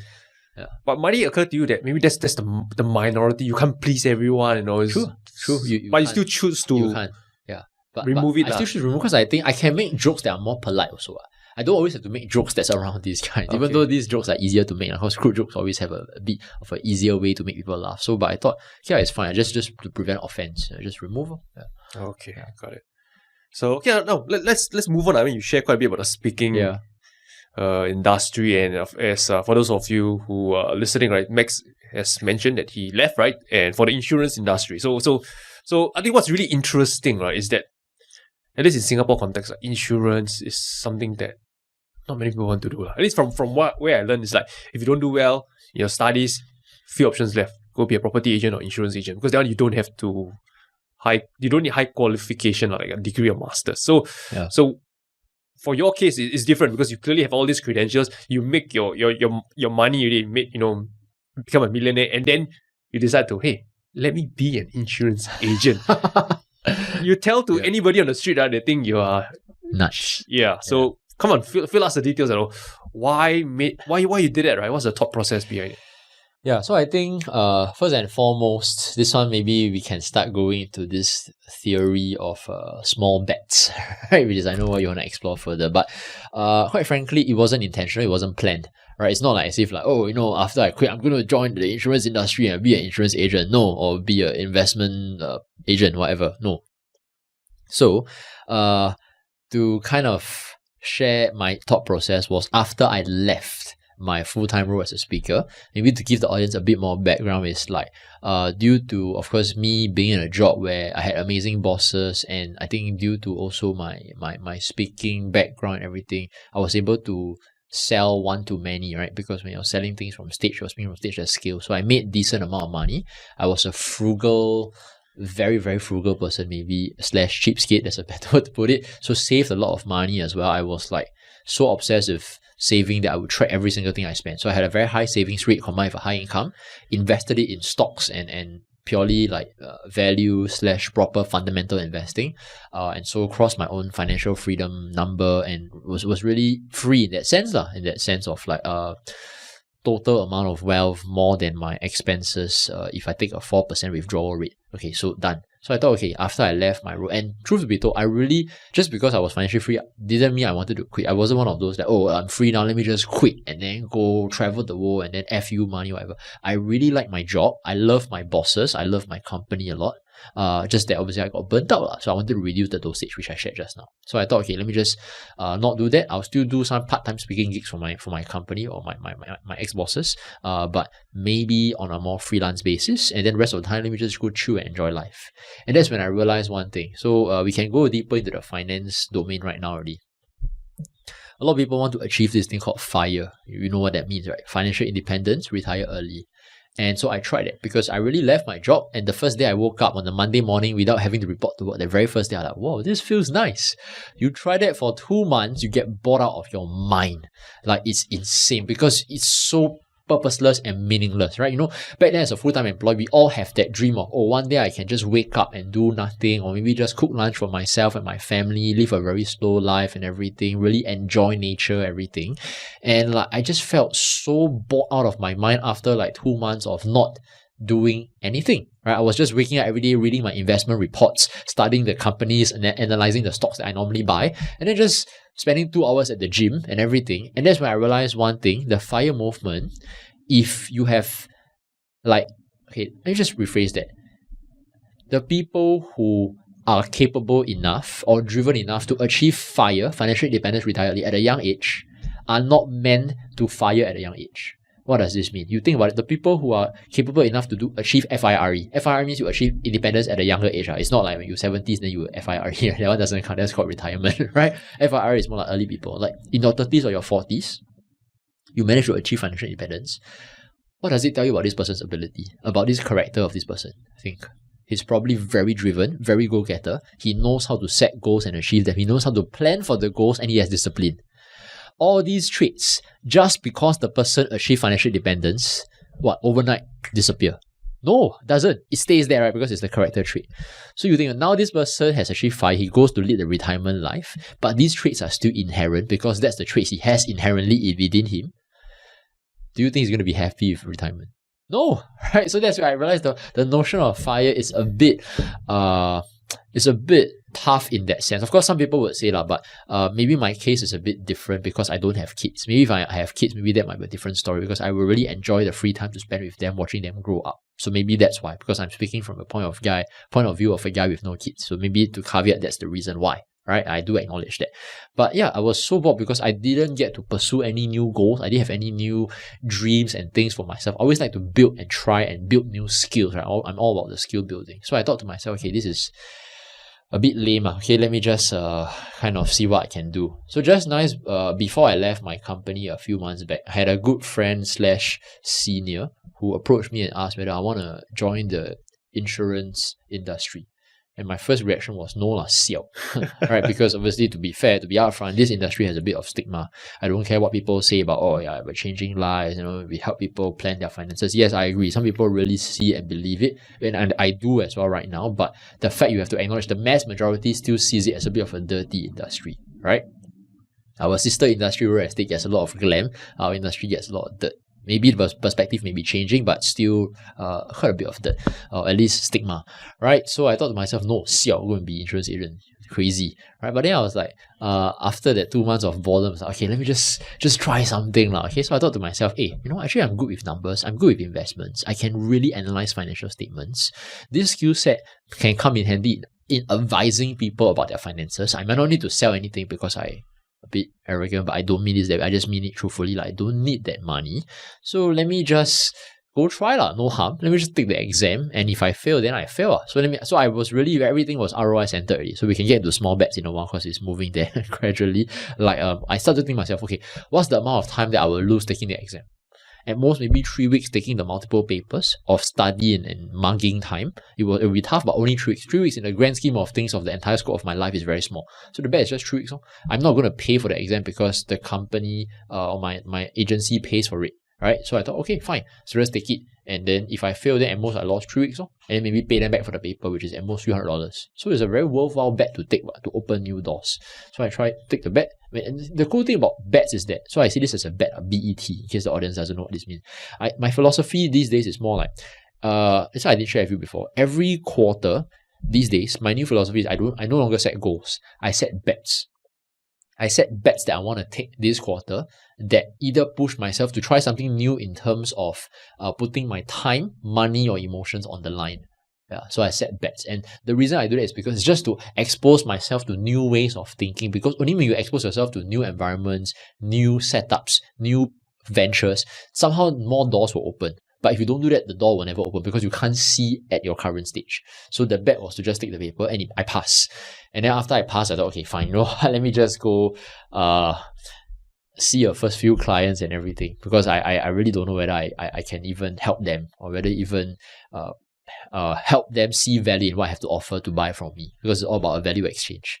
And then who knew when I joined it, and then after a while, saw pretty sweet results. So first month I was top in my team, my agency, my team, in terms of sales.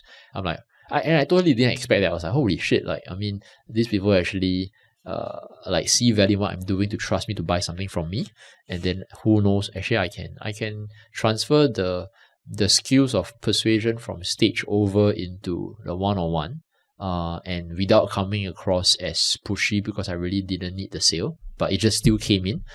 And I genuinely wanted to help them with their investments or their finances. I'm like, okay, so this works. So I'm like, okay, so let me just do it. So that's how I went in full time into it already. Yeah. Right. I want to backtrack a little bit. Earlier you said something very interesting. Like every quarter you do this assessment to put your money, time, and emotions on the line. Yeah. Could you expand on that? Can. So backtrack, because there's so many people that I learned this from, multiple sources, not just one. Okay, there was this book that I'm preaching it for the nth time, but I preach this to everyone. It's called Why Greatness Cannot Be Planned. Okay, it's this book by this author known as Kenneth Stanley. The essence of the book is that a lot of the great things that we do in life is not something we plan for. Even though after we achieved it, we all look back and say, yeah, I planned for that, because the human mind needs to have this narrative that makes you feel like it's all under your control. But there's some hard work, there's some planning that goes into it. It doesn't happen just randomly. That's way too random. There's still some planning that goes into that. But you have to acknowledge that even with the planning and all the hard work, you could still have failed, which is what happens to most people in most industries. But you still succeeded because maybe the connections or the stars happen to align for you, and then combined with the hard work and effort, where preparation meets luck, they like to call it, and then you manage to succeed or make progress in the industry. So that's the essence of the book. A lot of it, human nature, the things we achieve in life, majority of it happens, majority of it is still luck and randomness, but we don't see it that way. So the essence of the book, ironically, is how do you start making luck and randomness a lot more systematic, which is oxymoron if you think about it, right? But I loved it because he made it so systematic. So you're accessing nerdy Max's views right now. The nerd Max is going to come out, and so he gave a few recommendations. Number one, to always try new ventures. But that's a very easy thing to say. Every time you watch some YouTube video or TED Talk, they're always like, yeah, you have to try new things. But how? Because it's very easy to say. So I thought, what does try new things mean? He gave this very good line, which I really highlighted on my Kindle, and I reread it, like the exact line, every few weeks, just to remind myself that this has to stay top of center. He said this thing that you only get novel insights when you expose yourself to new ways of doing things. And when you expose yourself to new way of doing things, you have to actually take bets that you never used to take.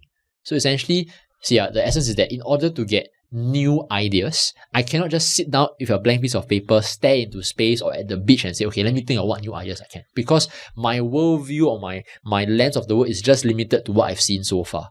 Right? So there's this popular saying that you can't solve another level of problem with your current level of thinking. So you can brainstorm all you want, but the idea is not going to come, right? Unless you have some magical ability to like see the future, but you can't, right? So the other way is to have this, what I call inspiration generator. Only for inspiration generator can you get new ideas. But where does the inspiration generator come from? It comes from you seeing the world in new lenses, seeing the world in new eyes, with fresh eyes. How do you do that? By putting yourself into randomly new domains that push you to think and act differently. True? So that's how that thing came about. So when I realized that, I was like, okay, really the essence of life is really to try and make randomness a bit more systematic in my life. Because I really look back at my own life, and I think most people, if you were honest enough to acknowledge and reflect, you realize that 90% of things in our lives happen, yes, with hard work and effort, I get that, but a lot of it is because you maybe met this benefactor, you met this person, this connection, you had this lucky opening, this person said something to you, and then it happened, right? So it's a lot of randomness. So I thought, okay, how do I now, but I cannot just like every day just stay at home and say, let me hope that randomness happens, or just anyhow go and walk on the street, hopefully I bump into somebody. I mean, you can do that. That's why people go to attend networking events and stuff. So that's one way of generating randomness. So what other ways can you systematically increase the surface area of luck? Is to try new bets. But what does try new bets mean?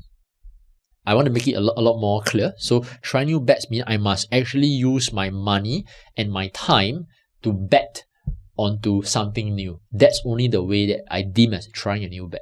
So to me, like, tomorrow I go try Zumba because I never done Zumba before. that I wouldn't really count that as like try a new bet, because that's just like being adventurous. I go try one lesson.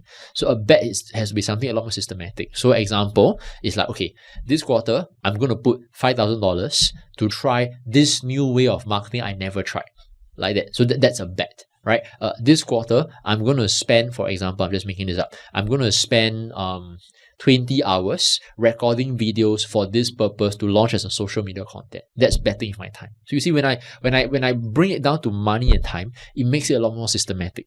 Otherwise, you will just give a very silly thing. Okay, this quarter I'm just gonna try 3 new activities. What are the 3 new activities, right? And most people, believe it or not, they write that down in their to-do list or their resolution. So it's so unquantified. So when you put money and time on the line, I realize that's the best way to really bet, because it makes you force yourself to ask yourself whether this is something really that crucial to you. So it has to be money and time both together, or either or? Can be either or. That's the way I do it. I'm not saying this is the only way. That's the way I invented after reading the book to be more systematic. Because the book didn't give this technique. The book didn't just say you should expose yourself to novel way of doing things. That's how you get novel ideas. Okay, and so I thought to myself, how can I do that? I need to be more systematic about this and more structured. So either money or time. Earlier you mentioned emotions as well. How does that play a part? You mentioned, I think, if I... Oh yeah, I see. So emotions is, okay, it's just an added thing, because obviously there's a lot of uncertainty, there's a lot of fear when you try that new thing. So emotions is also something where, let's say, if I try this new business model, like you creating this podcast, the emotions in terms, okay, so this one I think is a combination of money and time, but there's also emotions involved in terms of the uncertainty. Another emotion could also be like, this quarter, I want to try to, example, I'm just saying, I want to spend, let's pretend it's not true, I have a terrible relationship with my mother, example. I want to eat 20 dinners with my mom this quarter.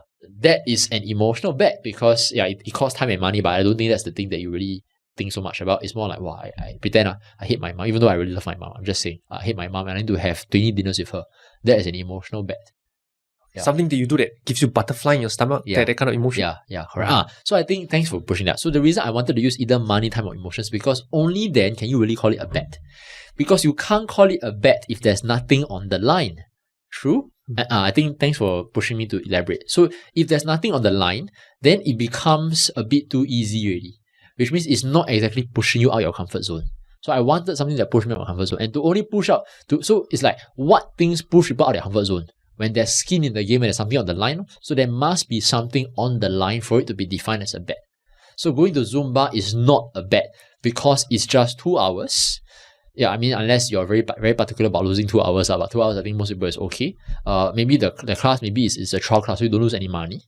And then like that, there's no emotions because it's very fun. Anything work or doesn't work, nobody there knows you, whatever and everything. Or maybe you go with your friends, so it's even less scary. And people say, oh yeah, this quarter I'm glad I tried Zumba. So maybe that's for you, but I don't deem that as a bet, because I didn't put anything on the line. Yeah. So another book I read, which I think solidified in this philosophy now that you're talking about it. Oh, that sounds very stupid, but this book is awesome. It's called How to Get Lucky. the book speaks for itself. How to Get Lucky. Who's the author? It's not the Naval Ravikant, right? No, not that one. It's written by this guy who wrote another book called The Zurich Axioms. I don't know if you read before. It's a book on wealth, and so he's okay, just go Google Zurich Axioms, Zurich, the Switzerland Zurich Axioms, and How to Get Lucky. Okay. So the essence of the book is basically people that see that their lives are too stagnant is because they're not taking enough risks. So it's a very interesting thing. And like, if you feel that your life is too stagnant, it's not because you're not working hard enough. It's because you're not taking enough risks. And how to take more risks? So I love the word because they even want to define what is a risk. A risk is when you really must put something on the line. So either your heart, which in this case, if like getting into a relationship, that could be putting something on the line, your money or your time. I don't see any other things that makes you a human being feel scared. These 3 things mainly. Right? So you have to strategically put something on the line. And I realized this was super helpful. This really changed my life. In what sense, what do I say changed my life? It's not just philosophical. Like, because of that, I've started like so many bets across the last number of years, all down to this philosophy. From investing course, which I never thought I would do because my whole life I've been in marketing and sales and e-commerce, to public speaking course, over to the insurance industry, which is very random. And now, a sales cost, right? So those are all, believe it or not, part of my, I call it the bets bucket. So every quarter I have a bets bucket. I just set 2 to 3 because I can't do so many in one quarter. I just said what are the things I want to bet with my time and money this quarter. Awesome. Yeah. So now let's jump back to the insurance industry. So insurance, I think I'm not sure if other parts of the world, but in Singapore context, the investment-linked product get quite a bit of a bad rep. What's your take on it? I think these products definitely have high fees for sure. That one you can't run away from because of all the middlemen in nature. So the way I see it is, by the way, this one become very, very finance. So this one I need to really, really choose my words carefully, but I'll just share my own take on that. And that is like, I feel a lot of financial bloggers, a lot of blogs I've read, I'm not going to say names, but Singapore financial bloggers are really quite knowledgeable. They tend to say like these products are really not the most helpful. And I agree coming from their perspective because of one thing. That is like, oh, you just put your money dollar cost average into the S&P 500 or the SPY or the VOO, the Vanguard Index, whatever, you're going to make more than maybe some of these funds or whatever. True, maybe to a certain extent, unless maybe but some of these funds, they're also quite good. Like there's this well-known fund, I'm not going to get into the name, but it's run by a well-known investor called Terry Smith. It's called Fund Smith. It's a good fund, right? So it's well-known value investor.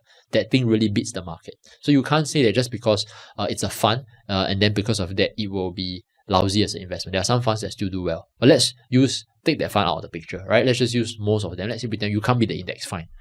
But that was my initial perspective as well. Until I started speaking to a lot of clients. And same thing, like right now my lens is obviously a bit colored, so take it for what it's worth. But I realized there are people out there, maybe certain elderly, or maybe even young people, you'll be surprised, who when you tell them, at the start I wasn't willing to talk about investments. I just say, you know what, let me teach you. You don't want to invest, right? Fine. You don't want to pick individual stocks, fine. You don't want to learn stock picking, fine. Just every month, go and buy the index. Put in a certain amount, X dollars, consistently every month buy the same index, the S&P or the SPY, the QQQ or the VOO, right? Vanguard Index, fine. And so you thought maybe you do that, it's a gift to them because you're not like selling them anything, you're doing them a service. The Vanguard Index or the fees are very low. They're definitely going to make at least a 9-10% compounded average across the years if they buy long enough. 2 months later, you go back and check. I think you also know. Hey, do you do what I taught you? No. Sorry. Why? No lah, just a bit lazy, a bit scared, because I don't know, my father or my mom. This is a very common thing. I'm just like making it a bit more cliche, but it's a very common thing. Back then I used to get burned by investments, so I'm just very scared of investments. So to them, they see anything in the stock market. I don't care whether you're buying Apple, you're buying Amazon, you're buying Grab, okay, or you're buying an SPY. They see everything as gambling. Which is not true. We all know that, right? It's very different between individual stock picking, high frequency trading, and buying the index in a dollar cost average basis. Very, very different forms of risk. But they see everything as one container. And you can try always to educate and even teach them how to do the dollar cost average into the S&P 500. They still don't do because they're scared or they're just lazy. Either one. I think this is normal human. They don't do.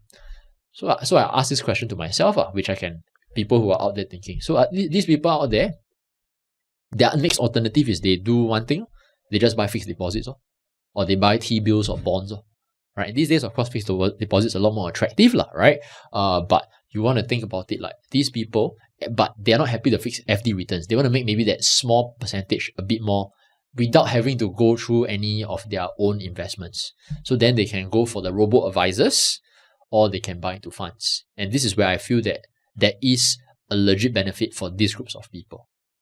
Those who rather just be spoon-fed. Yeah. Okay. And not just that, they don't even know or dare how to do it on their own. Okay. DIY is confirmed out. Right? And then, of course, you think about it legitly. The people who have some form of investment knowledge will not buy these products anyway. Right? True? Right? They will be turned off in the first place. So the market is made for certain types of people who just cannot or don't want to invest. Right. Okay.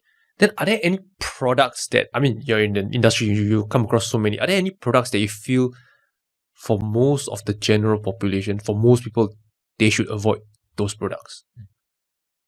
Yeah, so I think from a products wise, most products have a certain pro and con. That's a very politically right answer. But I'll share. Maybe I just use one case study to make it more specific in case like people say, this is fluff answer, right? There's this product that's very a lot of people like to swan, like to kind of insult, and that is like this thing called investment link protection product. So it's like certain people when they buy a product, it's like there is a portion that is investment and a portion going to protection.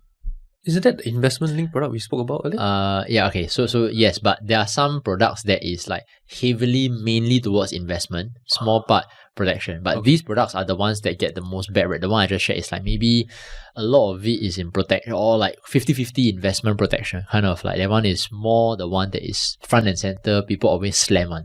Okay. Right. So majority mainly some investment, some protection. And majority of people like to say, this one is damn lame because if you want to protect, you protect properly. You want to invest, you invest properly. And actually, you know what?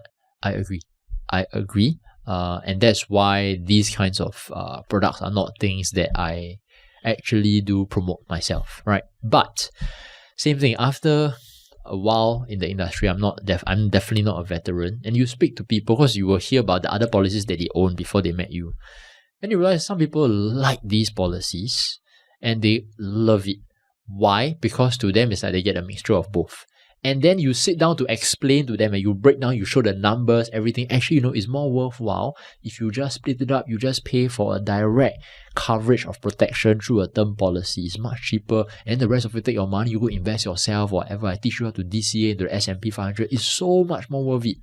Right? And then that's when you realize one thing about human beings. So I think a lot of people, when you look at products just from a very financial point of view, you're missing one point.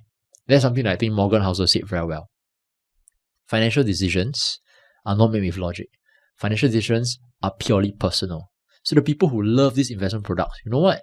It's because they see very, very, very amazing benefits that you tell them like, wow, you can S&P into DCA into the S&P 500 and you can have protection, but they don't want. Why? Because they don't want to invest. They just die, they want to invest. And then they think to themselves, okay, at least I have this. Yeah, you say like that. Yeah, I'm not optimized. True. Because all this debate on the blocks and everything is always about making it more optimized, correct? Right? But I still get the protection. Yeah, I know in the long run, the cost will go up. They will sell more investments to cover the protection, which is the nature of this product.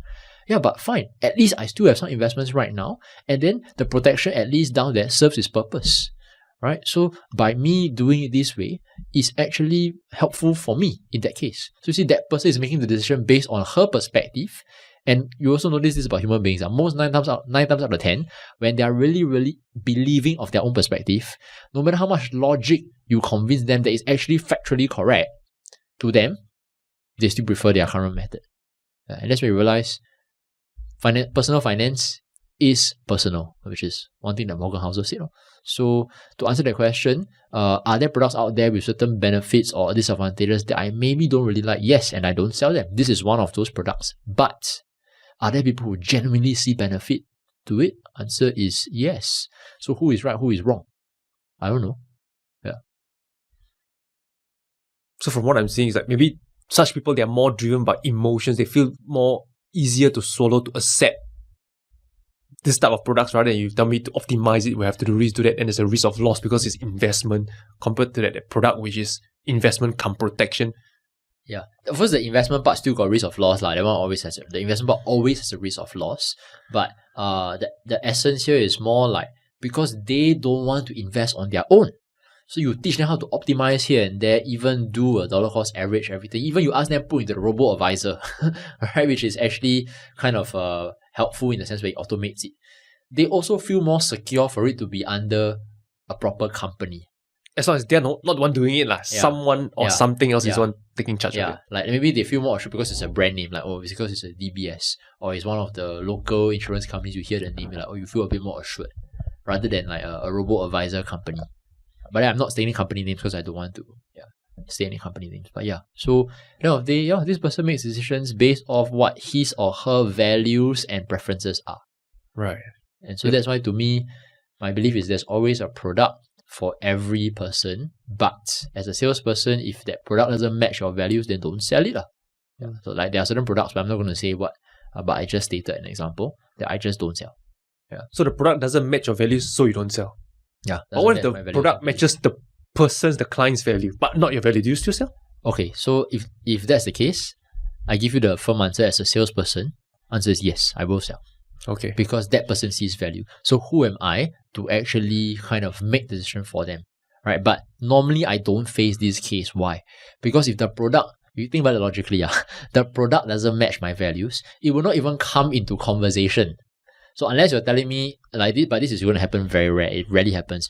The person, the prospect, I never talk about the product. They own self say they want to buy this other product from me that I never talk about.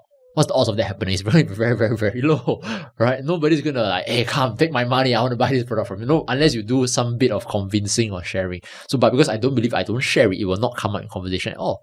So that is rarely gonna happen. In this theoretical sense you brought up, yes, but rarely gonna happen. I see. True, Right. And the reason why so many agents love, correct me if I'm wrong, I have no idea, but they love to sell this type of investment-linked products because monetarily it benefits them quite a bit, such products? Yeah, I would say so. Compared to the Yes. other type Yes, of products? yes, Okay. correct. Yeah. So that's where their incentive is to follow the money. These are the type of products they Yep. would prefer to Yep. sell. Okay. Yeah. So coming, like I think you're relatively new to the industry. I think like maybe just a few years, couple of years. What are some challenges that you face or you have to overcome? Challenges now or challenges I think at the previously? start when you're starting, because you come in like a newbie, you just took the exams, then, how do you then, find leads? How do you find prospects? How Okay. do you then, talk to them since you've never done it in your life Good. before? So this is quite fun to share. I came from the speaking industry where I had a lot of status and reputation, right? Let's face it, stage speaker, this guy speak internationally. So you can call it ego or pride, whatever label you want to stick on it, I will agree with you. I just don't want to touch my friends or family and tell them I'm an insurance guy right now. Right? I can do that, I think, we call it warm market in sales. Warm means your friends or family. Like, who have came up to you or other friends and say, hey guys, let me review your policy for you, right? And I think most friends, if they are like open, they may not buy from you, but they'll be okay for you to review. But I just don't want to do that because insurance industry, I mentioned I got stigma. So just don't want to do that. But thank God deep down. So I think a lot of it is down to my how I developed myself over the years. My core belief in life is a lot of things can be learned if you learn the right skills and you put your heart and thought into building habits to build the skill. So I thought to myself, okay, fine, I don't touch my friends or family. Let me just rely on, in sales, we call it the cold market. So when I say cold market, I'm talking about people who sign up for like free lucky draws, free brochures, free guidebooks on personal finance, like lead magnets basically, right? Very, very random. It's not like as if this person is very, very targeted or inquiry, it's like random stuff, lucky draws, brochures, hampers, gift bags, okay? And then I go call them. So my method that I started using until today, I still use it, is my only source, is the cold market. So I thought to myself, okay, fine, I'm new to this, but I got sales background from selling from stage and back then selling in seminars. May not be directly similar, but I believe can apply. And so what I did was I spent like a while to think, how can I cross these skills over into this industry. So I started learning how to pick up the phone and cold call, which at the start is tough. Imagine coming from a background where people clap for you and then like, oh, this is Max Koh, the legendary speaker, whatever, blah, blah, blah, blah. And then now that person, hey, blah, blah, blah, pick up the phone. Right? But I loved it because like, it really forces you to humble down and then go down to the ground and realize that you're starting from base level again. And then so my leads today are all from cold call. So I can even share my funnel openly. It's from these cold leads of lucky draws, brochures, guidebooks, gift bags, whatever. I cold call them. And then from the phone, use certain secret scripts and techniques, right? Get their attention to get them out for an appointment and then segue and move it into whatever I feel that there's gaps that I can bridge. Then that leads into certain products / policies / services. And if it doesn't and if it can't, then too bad, right? It's just, I can't help, right? But that's really generally the funnel. So what I did was I spent a lot of time tweaking I had a script for everything, like how to cold call, what to say, had to script it out. My sales process also scripted out. Yeah. So you mentioned that you get a lot of the leads from lucky draw giveaway. So how does those work? Is it like your company is the one that does this giveaway or they liaise with another company to They liaise. Yeah. So the company I'm with, they do partner with certain marketing agencies, or we call it vendors, to generate the leads. Then, but of course, you have to pay for them as well, right? But the company I'm from, they have a system where like after you clock certain sales targets, you can get reimbursed back the amount you paid for. But it's down to you clocking the sales target. So once you hit a certain sales target, they will like reimburse you for the leads that you for the spent. leads, otherwise, then it's no reimbursement. Okay, so generally, it's you spend it. So let's say some numbers like out of 100 phone calls you make, right? How many will actually show up for an appointment with you? Okay, so this one is like more getting to the nitty gritty weeds and details, but I'm open to share. So for me, because I do track a lot of things, my typical appointment rate from cold call is about 20 to 25%. On a good day, maybe 30, but you want to give a decent range, about 20-25%. So out of 10 numbers I call, I can get them out for an appointment, maybe about 2 to 3 in 10. Yeah. And that's considered very good in the industry, am I right to say that? So I'm not sure about whether it's very good, but from the people I speak to, because cold calling is so tough, most people don't get those numbers. So I'm happy where it is right now. Yeah. Okay. So when you say like say 30%, right? Yeah. Does it mean that 3 of them will turn up, or maybe after 30%, maybe only half will turn up? Oh no, so that is the turn up. Oh, that's the turn up That's rate. the turn up Nice. So actually, the appointment rate should be higher because some don't turn up. Yes, correct. Yeah, Nice. But it's quite close, to be fair, because I have certain scripts where if they are I call it a flick, like a flaky type of person, I will size them up on the phone. Yeah.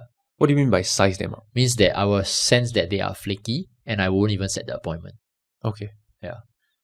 So let's say you meet the appointment, then you usually, I guess, according to the funnels, you review their policy. So how often do you find gaps in the policy, or sometimes are there times where, hey, this guy has everything, there's nothing more I can help him with?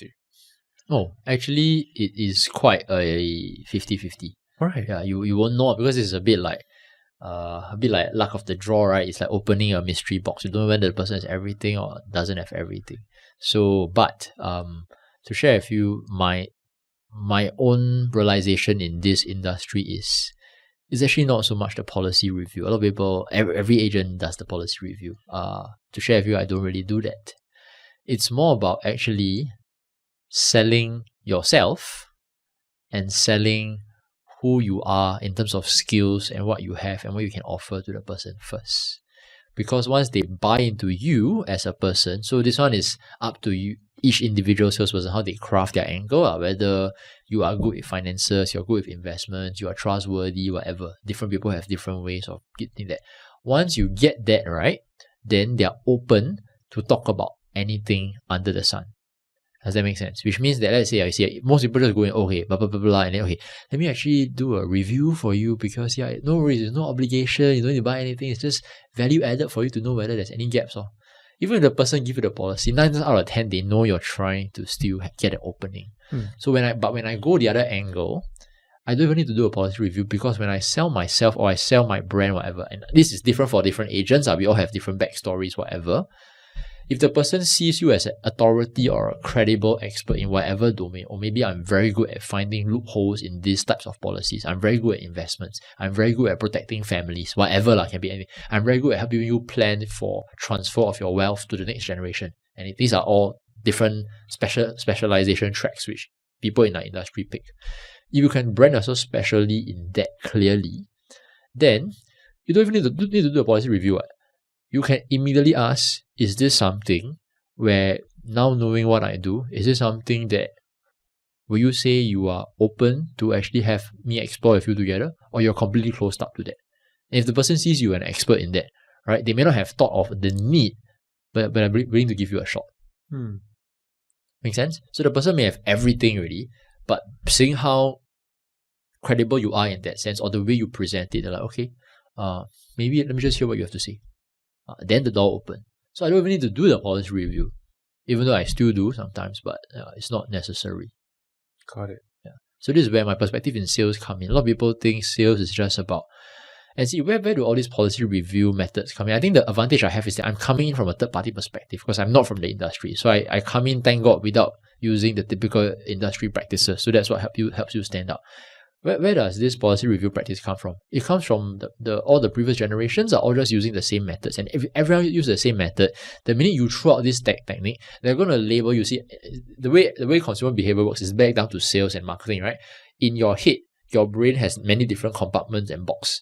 The minute the guy say policy review, you don't even know whether he's a good agent or bad agent for, this guy is such a nice guy and very, very responsible. The minute he said the word policy review, what bucket do you put him in already? Insurance agent. Right? So you see, he doesn't even have a fighting chance anymore because you just bucket him. So what I'm always trying to do is to not allow the people I'm speaking with to bucket me, because the truth is I really feel I got value to add, but I cannot let them bucket me. So how not to do that? Just don't use the same language, don't use the same techniques, don't use the same methods that everyone else uses. That's brilliant. So this way you save a lot of time. You don't do policy review, then you still get the trust, the social proof, and then offer something that they want. So without sharing too much of the secret sauce, if you want to understand, like normally the first part of my conversation is I tell stories. I ask questions using certain therapy-based questions. I get them to share certain things, and I share more stories. Right? So that builds a lot of, human beings, we all have this weakness for stories and stuff, a lot of credibility. And I love it because through the stories, either they will feel you are irrelevant to them, why are you telling me all these nonsense stories? And at least when they say that, or when I can see that from their eyes, I know that this person doesn't match. I won't need to waste time to go even propose anything, go do a policy review. Half an hour, I already know. So that saves time.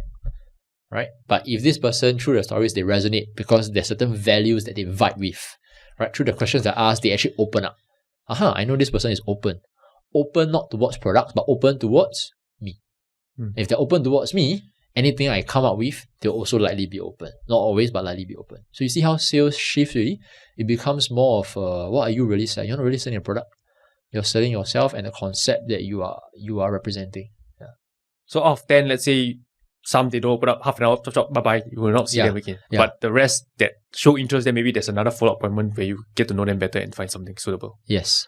And that is the thing that the way I see sales very differently, which when I taught it to my mentees, because I do run a sales course, that's what they found very different. You see, every salesperson is always just like, if the person say not interested or doesn't give me a chance, what do most sales courses or books teach? I know you're not really from this industry, so I can share. They teach you how to handle the objection. The person say this, you say this. The person say that, you say this. The person say A, you say B. A bit like jujitsu. But realize one thing, what these things don't address is that if the person is not even in the market to buy something or is not even suitable for you in the first place, no amount of jujitsu can work. And even if the jujitsu works, maybe it works 1 out of 10 times. But by you doing it 10 times, wouldn't the time have been better spent if you take that 9 times that didn't work? You go spend it to qualify better quality prospects. Wouldn't you have a more effective result, time spent, and fulfillment as a salesperson? Mind-blowing moment. So that's what a lot of salespeople don't think about. It's actually the time that is the most important. So to me, I was saying this previously to some people. Here's what I define as a win in my books in sales. A win is when I get to the truth early as possible.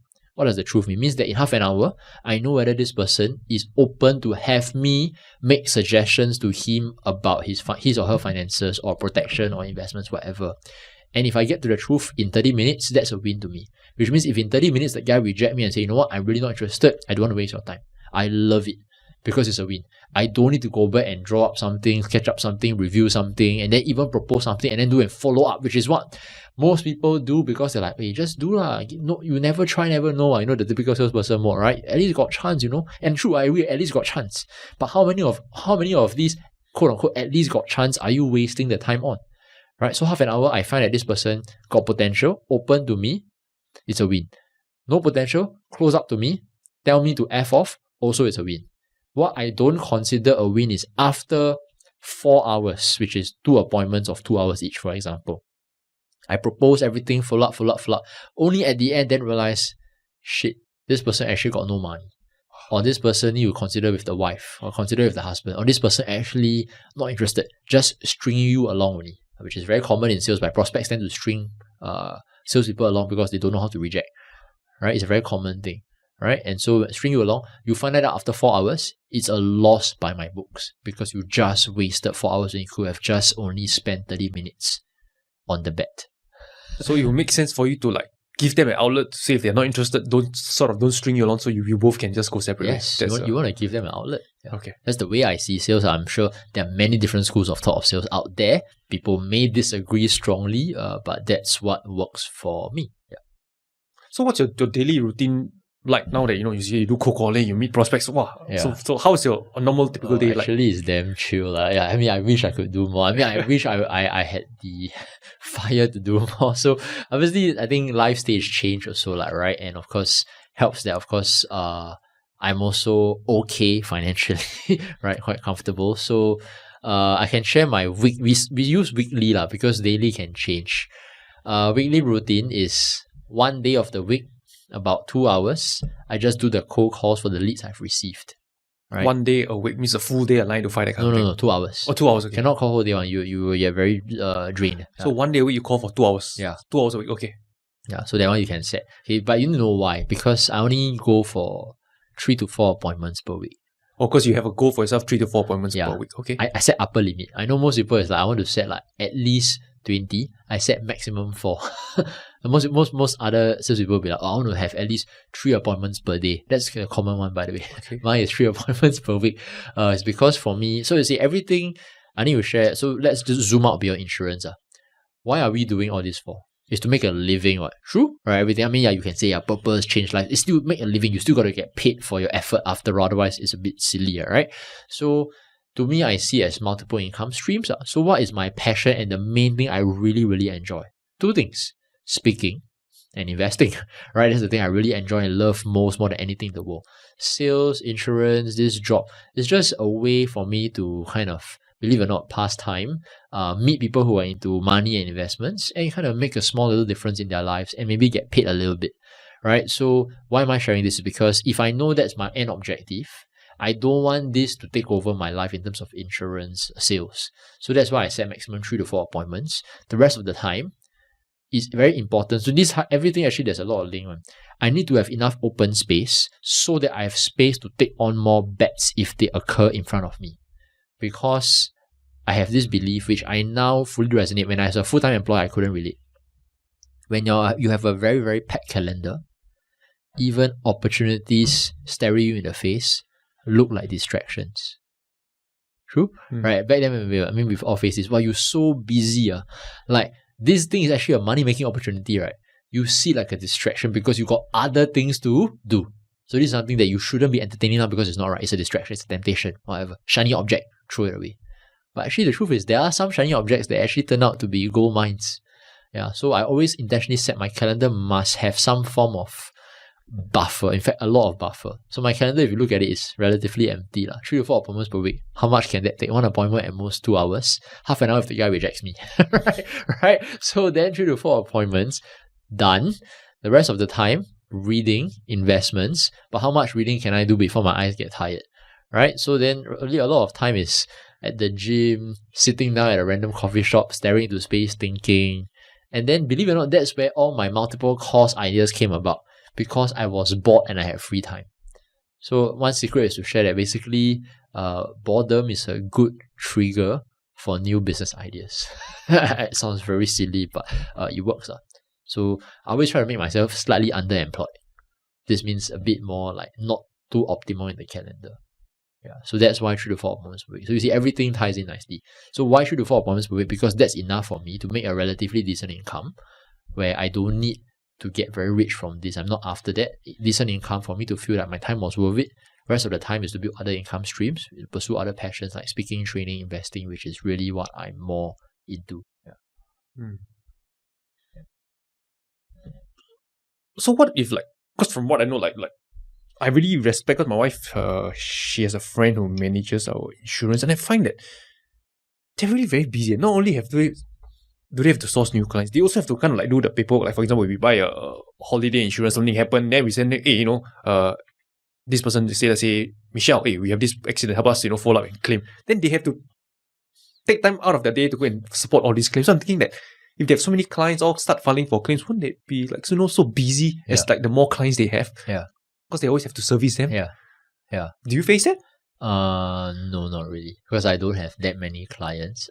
Because each client that I take on, normally they are larger size. So I don't take console. It's a bit like more premium. Yeah. Okay. What do you like define by more premium? Means they buy a certain policy. They buy like a larger amount and everything, which I can't disclose here Okay, openly, okay. but it's a larger size, so I don't serve so many. Okay. And number two, which is actually what you mentioned, so I think I'm also very blessed to be very honest, in the sense where it's like, because I've really hit certain level of financial independence through whether my previous career or my investments, what have you.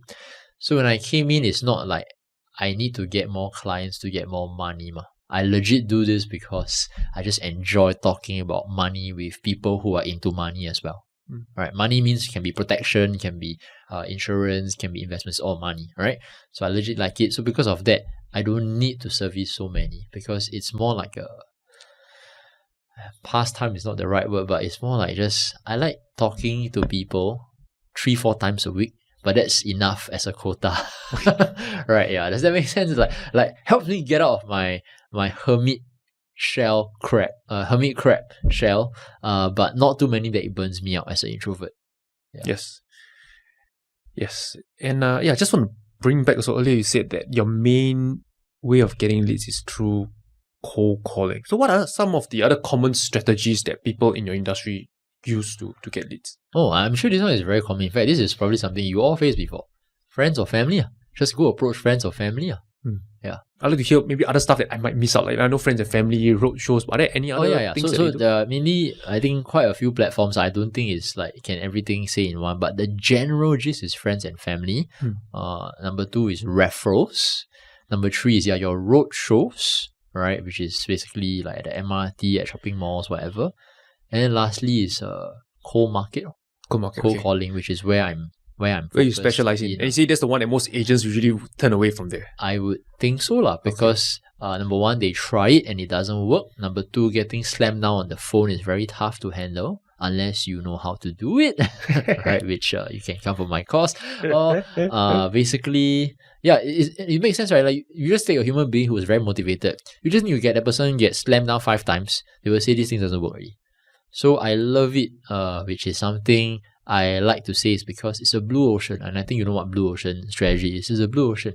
Most people that do it can't do it well because they suck. I legit mean it. That's why I'm not going to pull my punches. They legit suck at cold calling. They could still be good at sales in other aspects. They suck at cold calling.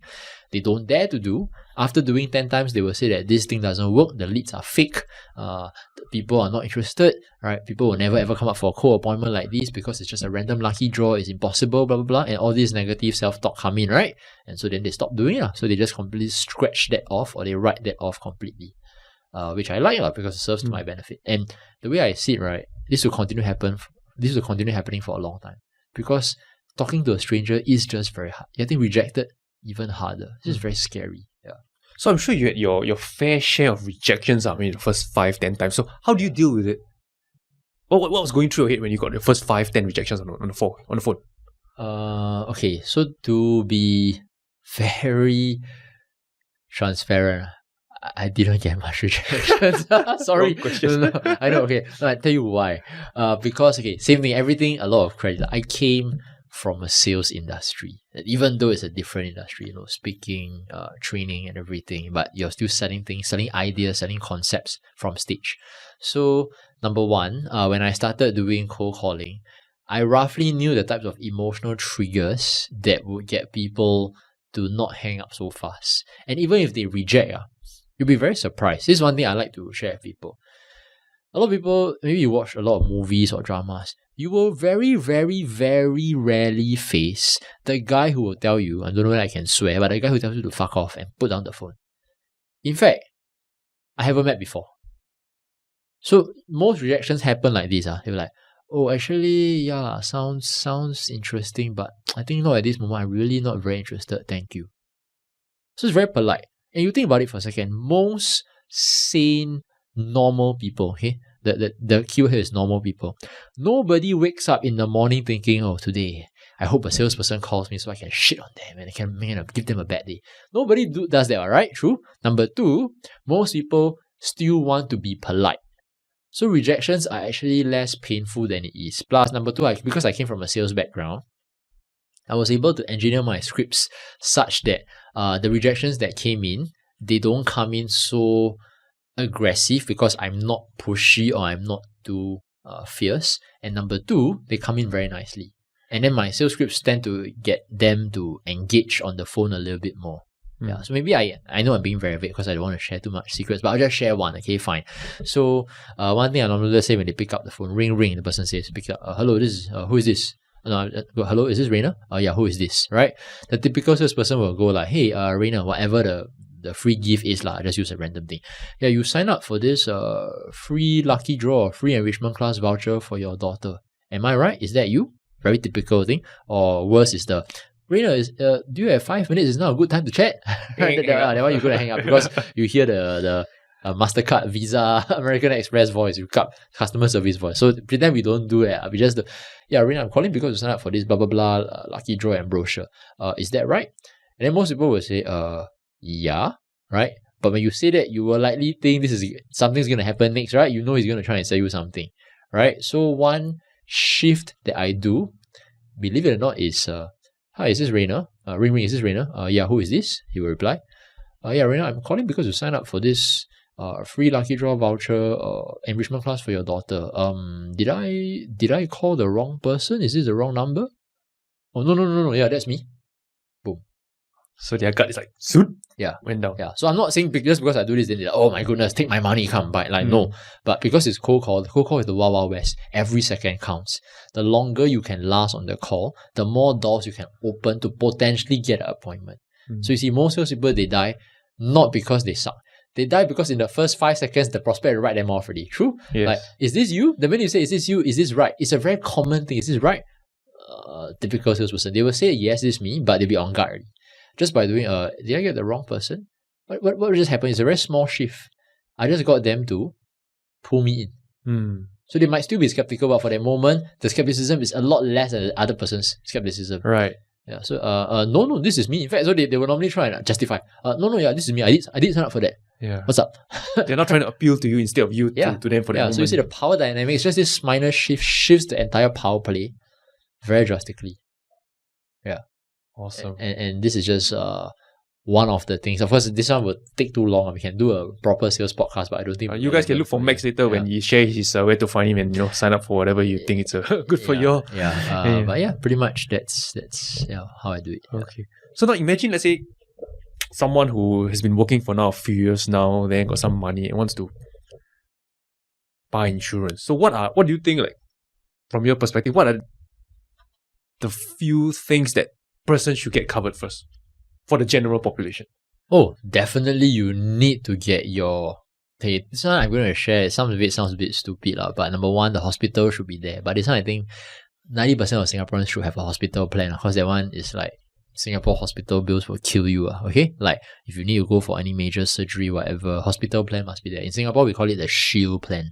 The one that government also force us to buy, is it? Yeah, okay. That one is MediShield, but normally that one is may not be sufficient if you get into major accidents. So you want to normally people will get a private insurance company where they will be able to access like a better quality of healthcare, or like be able to claim a lot more, up to like maybe even $1 million or $500,000 if you go for major surgeries and stuff.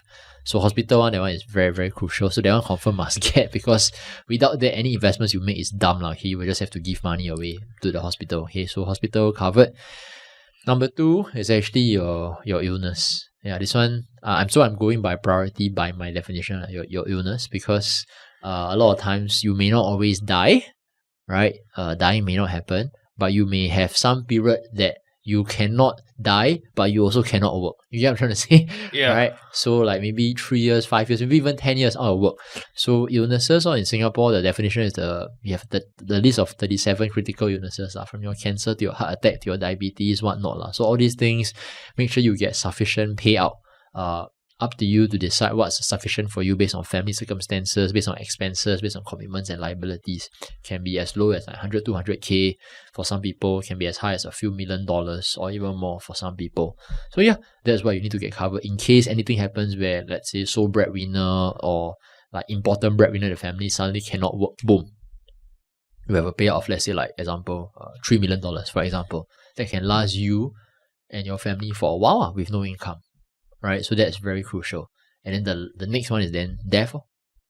Death is like Die. term insurance is death, is it? No, there's death policy is just like can be term, can be life as well. So I don't want to make this too technical into an insurance thing, but that one we can explain next time. But death is just covering your the moment you're gone, the lump sum death. come in. Yeah, correct. Okay. Correct. So I repeat, one is hospital. Any medical treatments fully covered, with the exception of some minor fees you need to pay out of pocket on your own. Right. Number 2 is illness, lump sum come in. Number 3, death, lump sum come in. Are this is like rank 1, 2, 3, or is it all 3 are equally important? I would say they are actually pretty all equally important because I just rank it this way more like I just trying to give like a minor nuance priority. Okay. Yeah. And let's say someone who has really got all of these 3 settled, what's next? Actually, to be fair, if they got all 3 settled, they are good already. Good. Of course, there's other minor things like disability insurance. All these things, actually, government is call it under we call it cash shield. I'm not going to go into technicals. I don't want to make this too insurance, but disability, like if they are still alive, they cannot work, but they got one arm, one limb, cannot use whatever, cannot come out of bed, cannot dress on their own. They get a monthly payout from the insurance company and stuff like that. So that's I consider part of like the important ones. I just did mention that just now. Okay. Yeah. So these little things. So mainly your illness, your death, your hospitalization. These are the 3 means. Once you got that, and it's a sufficient amount already. Of course, the amounts will always change as you got more kids, as you got more liabilities, as your income or expenses rise. The amounts may need to upgrade here and there. But once that is done, you're actually good to go. There's nothing else extra in you yet. Okay. Yeah. So I want to share something. I don't know how accurate is this, but my friends, like let's say they think Singapore nowadays, Singaporeans, we like to do full body checkup to check whether we have anything in our body. And if you do like a full body checkup, let's say in Singapore, the insurance company, I'm not sure whether they will know about it, but if they know, they'll charge you a higher premium if you find something in your full body checkup. Is that how it works? So, I think from my understanding of this is actually what happens is they will not know unless you want to make a claim. But on the day that you make a claim, then they will actually check your records. Whether you are aware, whether you did not clearly, transparently say that you didn't have something or you have something but you never share. Okay. And even though if let's say you sign a policy already and then you do that full body checkup and you find out that there's something, you're supposed to let them know as well. Yeah. Yeah, so you're supposed to. Yeah. And then you will revise the claim amount, of course, will be higher. Yes, correct. So that's the way things are being done. Yeah. So one so-called hack is people, they go overseas, do their full body checkup. So this way, they... You can say so. Okay. Yeah. Okay. Yeah. Just wanted to hear from your perspective. Because the ones that my friends were sharing, none of us are in the industry, so don't know how legit that is. Yeah. Okay. Okay, so you mentioned selling, right? Insurance. So now you're instead of selling from stage, and then now it's 1-to-1. So what's the biggest fundamental difference that you face now from 1-to-1 to stage selling? You have to actually calibrate their emotions, their expressions, and all the questions and objections. You have the gift or the luxury of answering on the spot. I mean, from stage or webinars, cannot. I mean, at most they post it in the Zoom chat. Zoom still a bit easier because they post it. But then in stage, you cannot read their mind. You cannot see the thought bubbles come out or whatever. So that's the difference. So there's pros and cons. One-on-one is easier to tackle all these objections because anything they disagree, anything they're not that comfy, you can see them fidgeting. You can see the eyes change. You can see them arguing against you intentionally. And I can either choose to calibrate, I can choose to step back, I can choose to change the perspective, I can choose to tell a story, I can choose to give an example, all sorts of things. But I can respond immediately. On stage, I cannot. That's the biggest difference. And of course, on stage, there's scalability. At one time, they buy like 20, 30 bucks, but this one's like more just one-to-one. So either one got pros and cons. And of course, on stage, because the platform gives you a bit of added authority because you are the speaker. So they'll just sit down there to listen to you for 2 hours and they're okay with it. Right? Because it's the stage. The stage gives you an elevated platform. There's that pre-added authority inside just by being on stage or the main speaker. But one-on-one, because it's like a conversation, you cannot just talk non-stop. Halfway through, they might like, hey, why are you telling me all this? It's not relevant. Right? They can cut you off, all these kinds of things. So that's the dynamic is very different. Correct. Yeah. So now that you've been, how long is it? 2 years already? Yeah, 2 years. So now that you've been in the industry for about 2 years, so what is like one misconception that people have about the insurance industry? Actually, there's a lot. There's so What comes to many. I think one big misconception that a lot of people tend to have about maybe policies is that actually it's all about just getting protected and then or just buying the policies that I need to buy and then everything is settled already, which is true lah. But a lot of people forget that as your life stages change, as you have a new kid comes along, your entire thing will shift again. Yeah, so that is the biggest, I think, misconception people have is like, oh, I'm done buying insurance. I'm done with this. Yeah, you're done for the moment, right? But the life stage or the life situation may change. Okay, so let's say, for example, now I'm single, I got covered, maybe say 100, 200K if I'm gone. But let's say if I have kids, I have family, I probably need to cover a larger amount. I need to update my plans and policies. Exactly.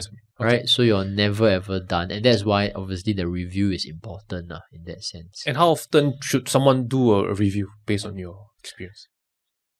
My view is more unorthodox. I feel it's more like as your life stages and your career trajectory changes, so there isn't a fixed time. So someone has to have the initiative to know, oh, it's time to make an update to my insurance policy. But obviously most insurance agents or all insurance agents are salespeople, so they will approach you anyway for like a biannual review, everything.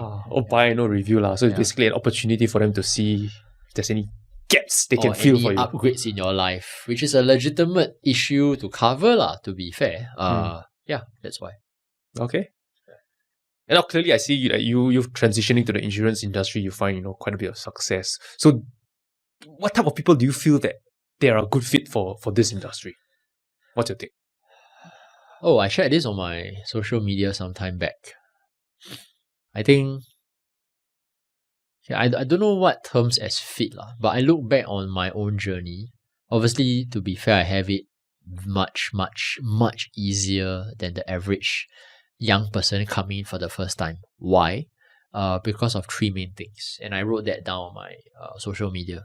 I think most salespeople in this industry of insurance, they will really have a leg up above the competition because it's always about having a leg up because it's so commoditized. Anyone can buy anything from any other person. There's nothing really separating or stopping you. Just because you buy from me doesn't mean you cannot buy from other person. True? Right? So what makes you stand out? Three main things. Sales ability, which is the ability to know how to ask questions.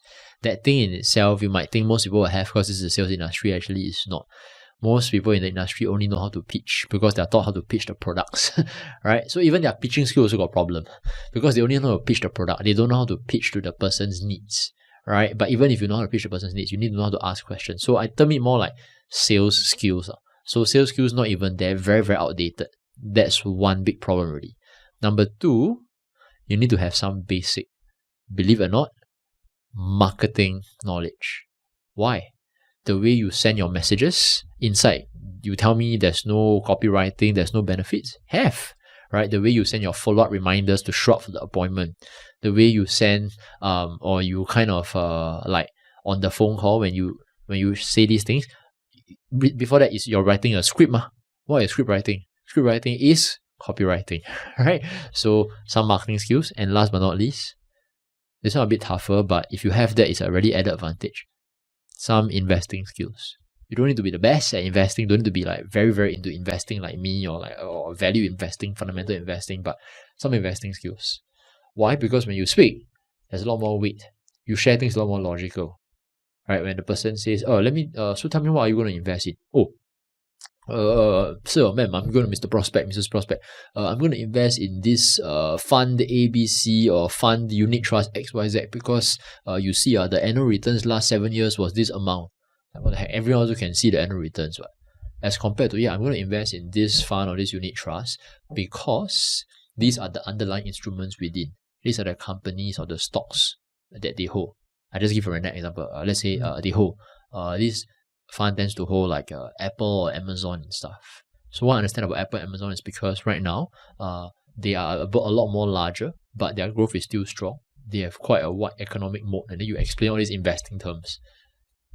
Boom. So Stand out a lot more. May not be a soul, but stand out a lot more. Make sense? Yes. Right? Yeah. So that's where I realized I have an edge. Okay.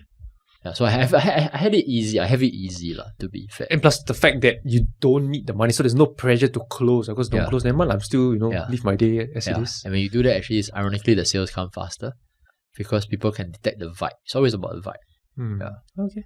So hearing a lot of positive things that you love about the industry. So maybe one last question. Anything that you dislike about this insurance industry that you're in?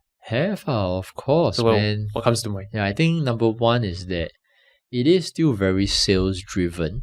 So that's why I think I'm lucky in a sense where I don't exactly do this purely for the cash and everything. It's still very sales driven. You still need to clock targets, clock numbers and everything like that. And because of that, obviously, there's one thing that Charlie Munger, which is Warren Buffett's right-hand man, says very well. And that is, he says that, show me the incentives and I'll show you the behavior. Boom. Says it very well. When your incentives are driven purely from a sales number and hitting targets, getting awards, getting commissions, getting trophies, getting overseas trips, which are all nice to have, by the way. But when these incentives are so strong in that, then what are you going to expect a guy to sell? Anything and everything that can get him the best sales? True? Right? So that's where you will face the struggle between what is best for the prospect versus what is best for you. Right. So there's conflict of interest inside of you to juggle. Yeah. Yeah. And even like the person may be a genuinely decent, loving person who's very concerned about the prospects. But his family's rice bowl is on the line because of the commission. So he's going to choose between a rock and a hard place. Very tough for him. What kind of decision will he make? I don't know. But incentives are, Okay. Yeah. But to ask, maybe somebody will ask, what's the solution? I don't know. I'm not at that high level to have the eagle eye perspective or 50,000 foot view to give you my solution. I'm not like this kind of pay grade level to think of these kinds of things, but that's where I see that is still not something that is exactly aligned in terms of incentives for the customer. Sometimes. Can you foresee yourself like doing this like so-called part-time insurance? Because I mean, from where you put it, like you don't work too many hours a week.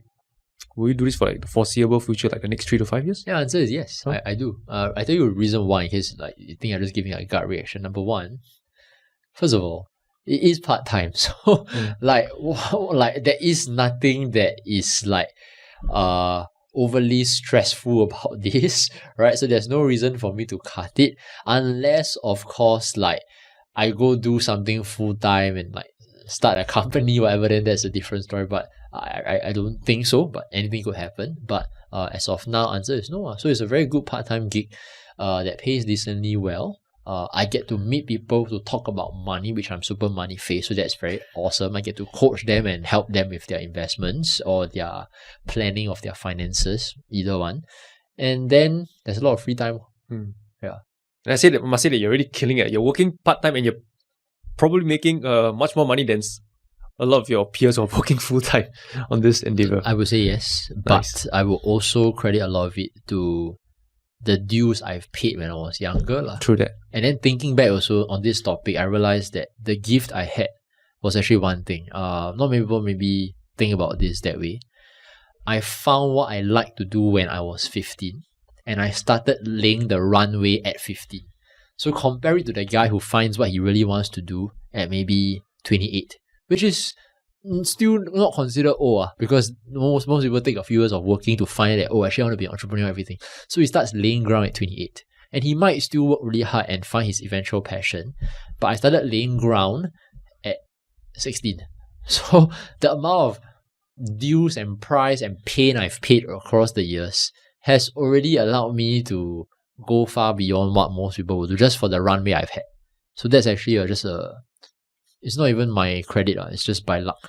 I found it and somehow it worked out.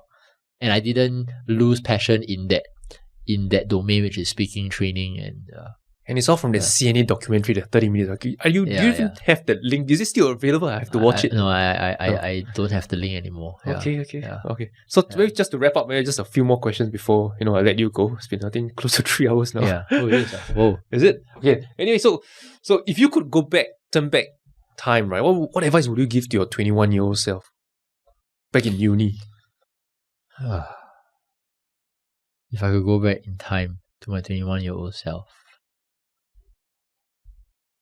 I think number one,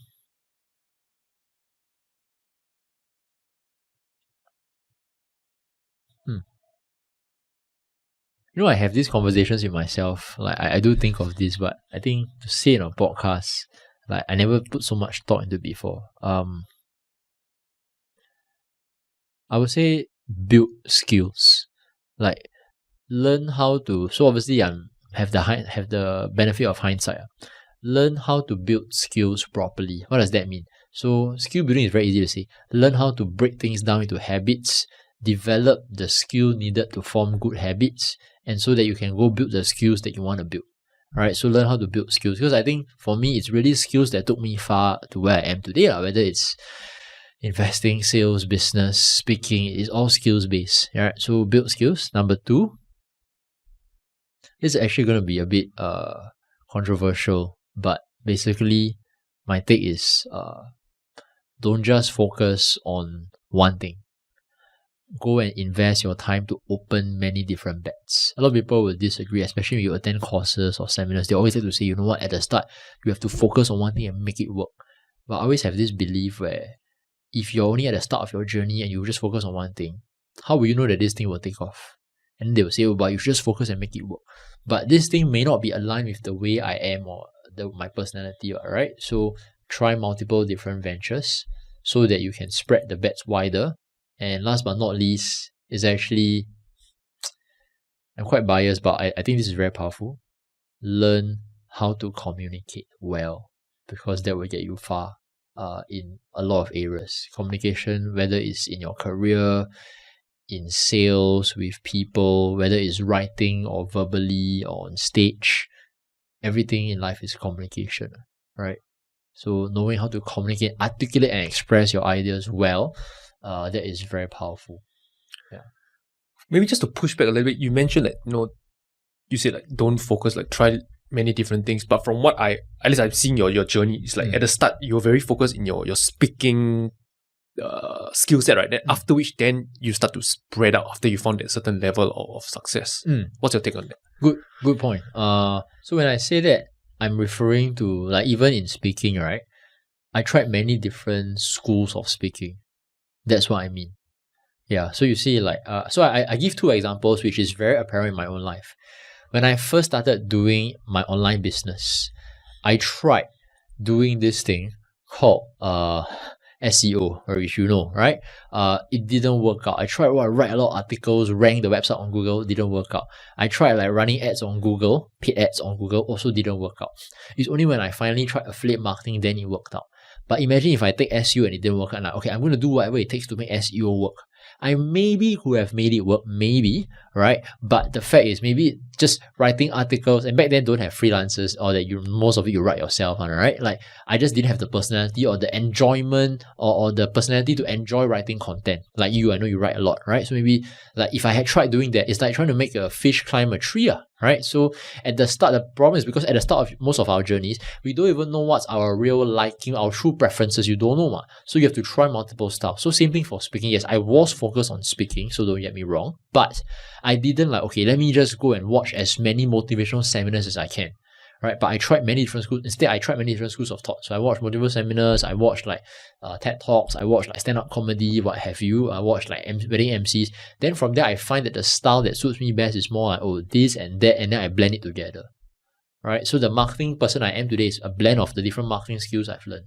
So it's because at the end of the day, I don't believe there's that one thing that will fully change your life. It's always you learn multiple different things. And for some reason, after you learn multiple different things, tell me if you agree, you one day chance upon this other thing that somehow like helps you link everything together, right? But you will definitely not be able to link the dots together if there's not enough dots. Yeah. Okay, nice. And also the other one where you mentioned, I thought was very powerful, say to build skills, which is so important. And you mentioned you want to develop the right habits to build skills. Did I get it right? Yeah. So could you expand on that or give an example? Because some people are wondering, how does building habits lead to that skill outcome? Yeah, because skills can only be developed through two things, repetition and feedback. True, you keep repeating the skill, but you don't just blindly repeat. You go observe whether it's done right or wrong. Then you get some feedback in terms of the results, and then you tweak the skill or you tweak the practice again. It's like a typical simple example. First, as a basketball player, you don't just randomly shoot hoops, right? You shoot hoops and you see whether it lands into the hoop, right? And then you're like, okay, does it go in? Does it not go in? You change your angle, change your throwing style, change your wrist direction, whatever, all these things. So that's feedback, right? So, but how can you be able to build skills? You need to have the ability to know how to break things down into habits and know how to stick to habits, which is a skill in itself, by the way, right? So, to build habits, this one we can do another podcast on that in future or just lunch conversation. Build habits is very simple, right? One thing I realized to backtrack to all of it, how did it first start, right? Is also one thing. It's not just got lucky and a bit by accident. Weightlifting. That's why I always recommend weightlifting to everyone who wants to change their life. Weightlifting is the first and ever thing, or if you play sports since you're young, then I think that would help. But weightlifting was the first thing that taught me the power of habits, of showing up every day. Because that in itself can change your life, right? Just from weightlifting. So weightlifting taught me the power of habit. So knowing that was how I took the same concept into, okay, what goes into building a habit? A few things. Number one, it needs to be simple and short enough at the start. You cannot say like, oh, every day I'm going to sprint for 2 hours. Every day I'm going to run for 2 hours. It's a habit, true, but can you sustain? So habits, there's a few hacks to make habits work, right? Number one, they have to be small at the beginning, small enough such that you don't even feel pressure or overwhelmed by it. Like if somebody, imagine today, like never exercised for a long time, start setting, I want to be able to run every day for half an hour. Dream on, that's not going to happen, man. Maybe they do it for 2 days and they give up. Why? Because too overwhelming, cannot sustain. So start small. Number two, the habits have to have the ability to be sustained throughout. So which means that it's not just about small, but about whether this thing, can you make it sustainable? So how to make it sustainable? You have to find ways to add some form of enjoyment, whether it's listening to music at the gym, which was one hack I used to use to keep myself motivated at the start, right? Whether it's having some form of, at the start, some extrinsic reward or something that makes you feel motivated to keep doing it. Those are ways to make habits. So making habits stick is a book on its own. That one you all can go and read anywhere and find it. So these are all little tricks to learn how to build habits. Once you know how to build habits, then it becomes, you can then take this skill set of building habits to apply to multiple domains in your life. So like for me, I just use my example because I can only say my example. Becoming good at marketing. So every day after work, 30 minutes, read this copy. And after that, 30 minutes, maybe write this part of the copy that I like by hand. Right? And then next day I go to work, I apply on a real life scenario again. So just this enough repetition was enough to build the marketing skill set. Then speaking skill set also similarly break down once a week, watch this comedy, watch this, watch that. And then after that, write down some notes, write down some reflections. Same thing, same for investing. Once a month, analyze one company, read this financial statement. After that, run it through this screen, this filter, read 3 articles from other people's perspective to consider their perspectives or whatever. So all these things are you know how to break things down to the core to make the habit stick. Yeah. So that's how I think you can get far in life if you know how to build skills. So you have like certain like to do this, like say every week I have to read certain number of financial reports. You have this certain goal you have for yourself. I do. That one definitely have. Till today, I still stick to it. Yeah. Okay. And how often do you like update these goals or these habits that you want to follow through? Depends on the bets bucket for the quarter. Okay. Also, once you have your bets bucket, then from there you reverse engineer to know what are the habits that require you to do to meet that bet. Okay. Which it should go that way, because the bets bucket will change, right? And if your bets bucket, first of all, your priorities in your life stage will change. If that changes, your bets bucket will change. If your bets bucket changes, so will your daily routines and habits change. Of course, there are some keystone habits that don't change. Like for me, the keystone habits are being able to go to the gym every day. That's a non-negotiable. I must work out or lift something or run something or pull up something every day. So that's a keystone habit, because that thing gives me the endorphins or the energy to push through the rest of the day. So that's a keystone habit. So some people, the keystone habit could be meditation, right? Some people, the keystone habit could be taking a walk at the park, right? So those are keystone. So that's a non-negotiable. Yeah. Okay, I love it. Yeah, maybe just one last question before we wrap up. I think earlier we talked about Buddhism, right? And how to deal with mortality. So do you think there's life after death? Yeah, why? I do believe in that. It's more Buddhist philosophy. So why? Now, what's your take? I think there's no right or wrong here. It's just your take on it. Okay, I don't have the capability to answer that wisely and with substance at this stage, because I am not. I can see how my Buddhist master will answer that, but I don't know how to verbalize it at this stage, so I don't know how to answer that. But I believe in it. Yeah. Okay. Yeah. Cool. Yeah. And if the audience are listening and they want to connect with you, how can they best find you? Oh, so right now actually it's pretty easy. You can just connect with me on IG, Instagram, or Facebook. On Facebook, my name is Max Koh. There are multiple Max Koh in the world. I should be one of the few that pop up. I believe so. Search myself up before. Or Instagram is Hey Max Koh. My handle is Hey Max Koh. HeyMaxKoh. Okay. So that's pretty much it. Yeah. Twitter? I recall you have Twitter. Yeah, I know. I seldom use Twitter, but you can still follow me there. It's also Hey Max Koh. So it's mainly Facebook and IG. Yeah, correct. Awesome. Thank you so much for your time, Max. I Welcome. appreciate it. Thank you. This was fun. Thank you, bro. Thanks for having me. Yeah.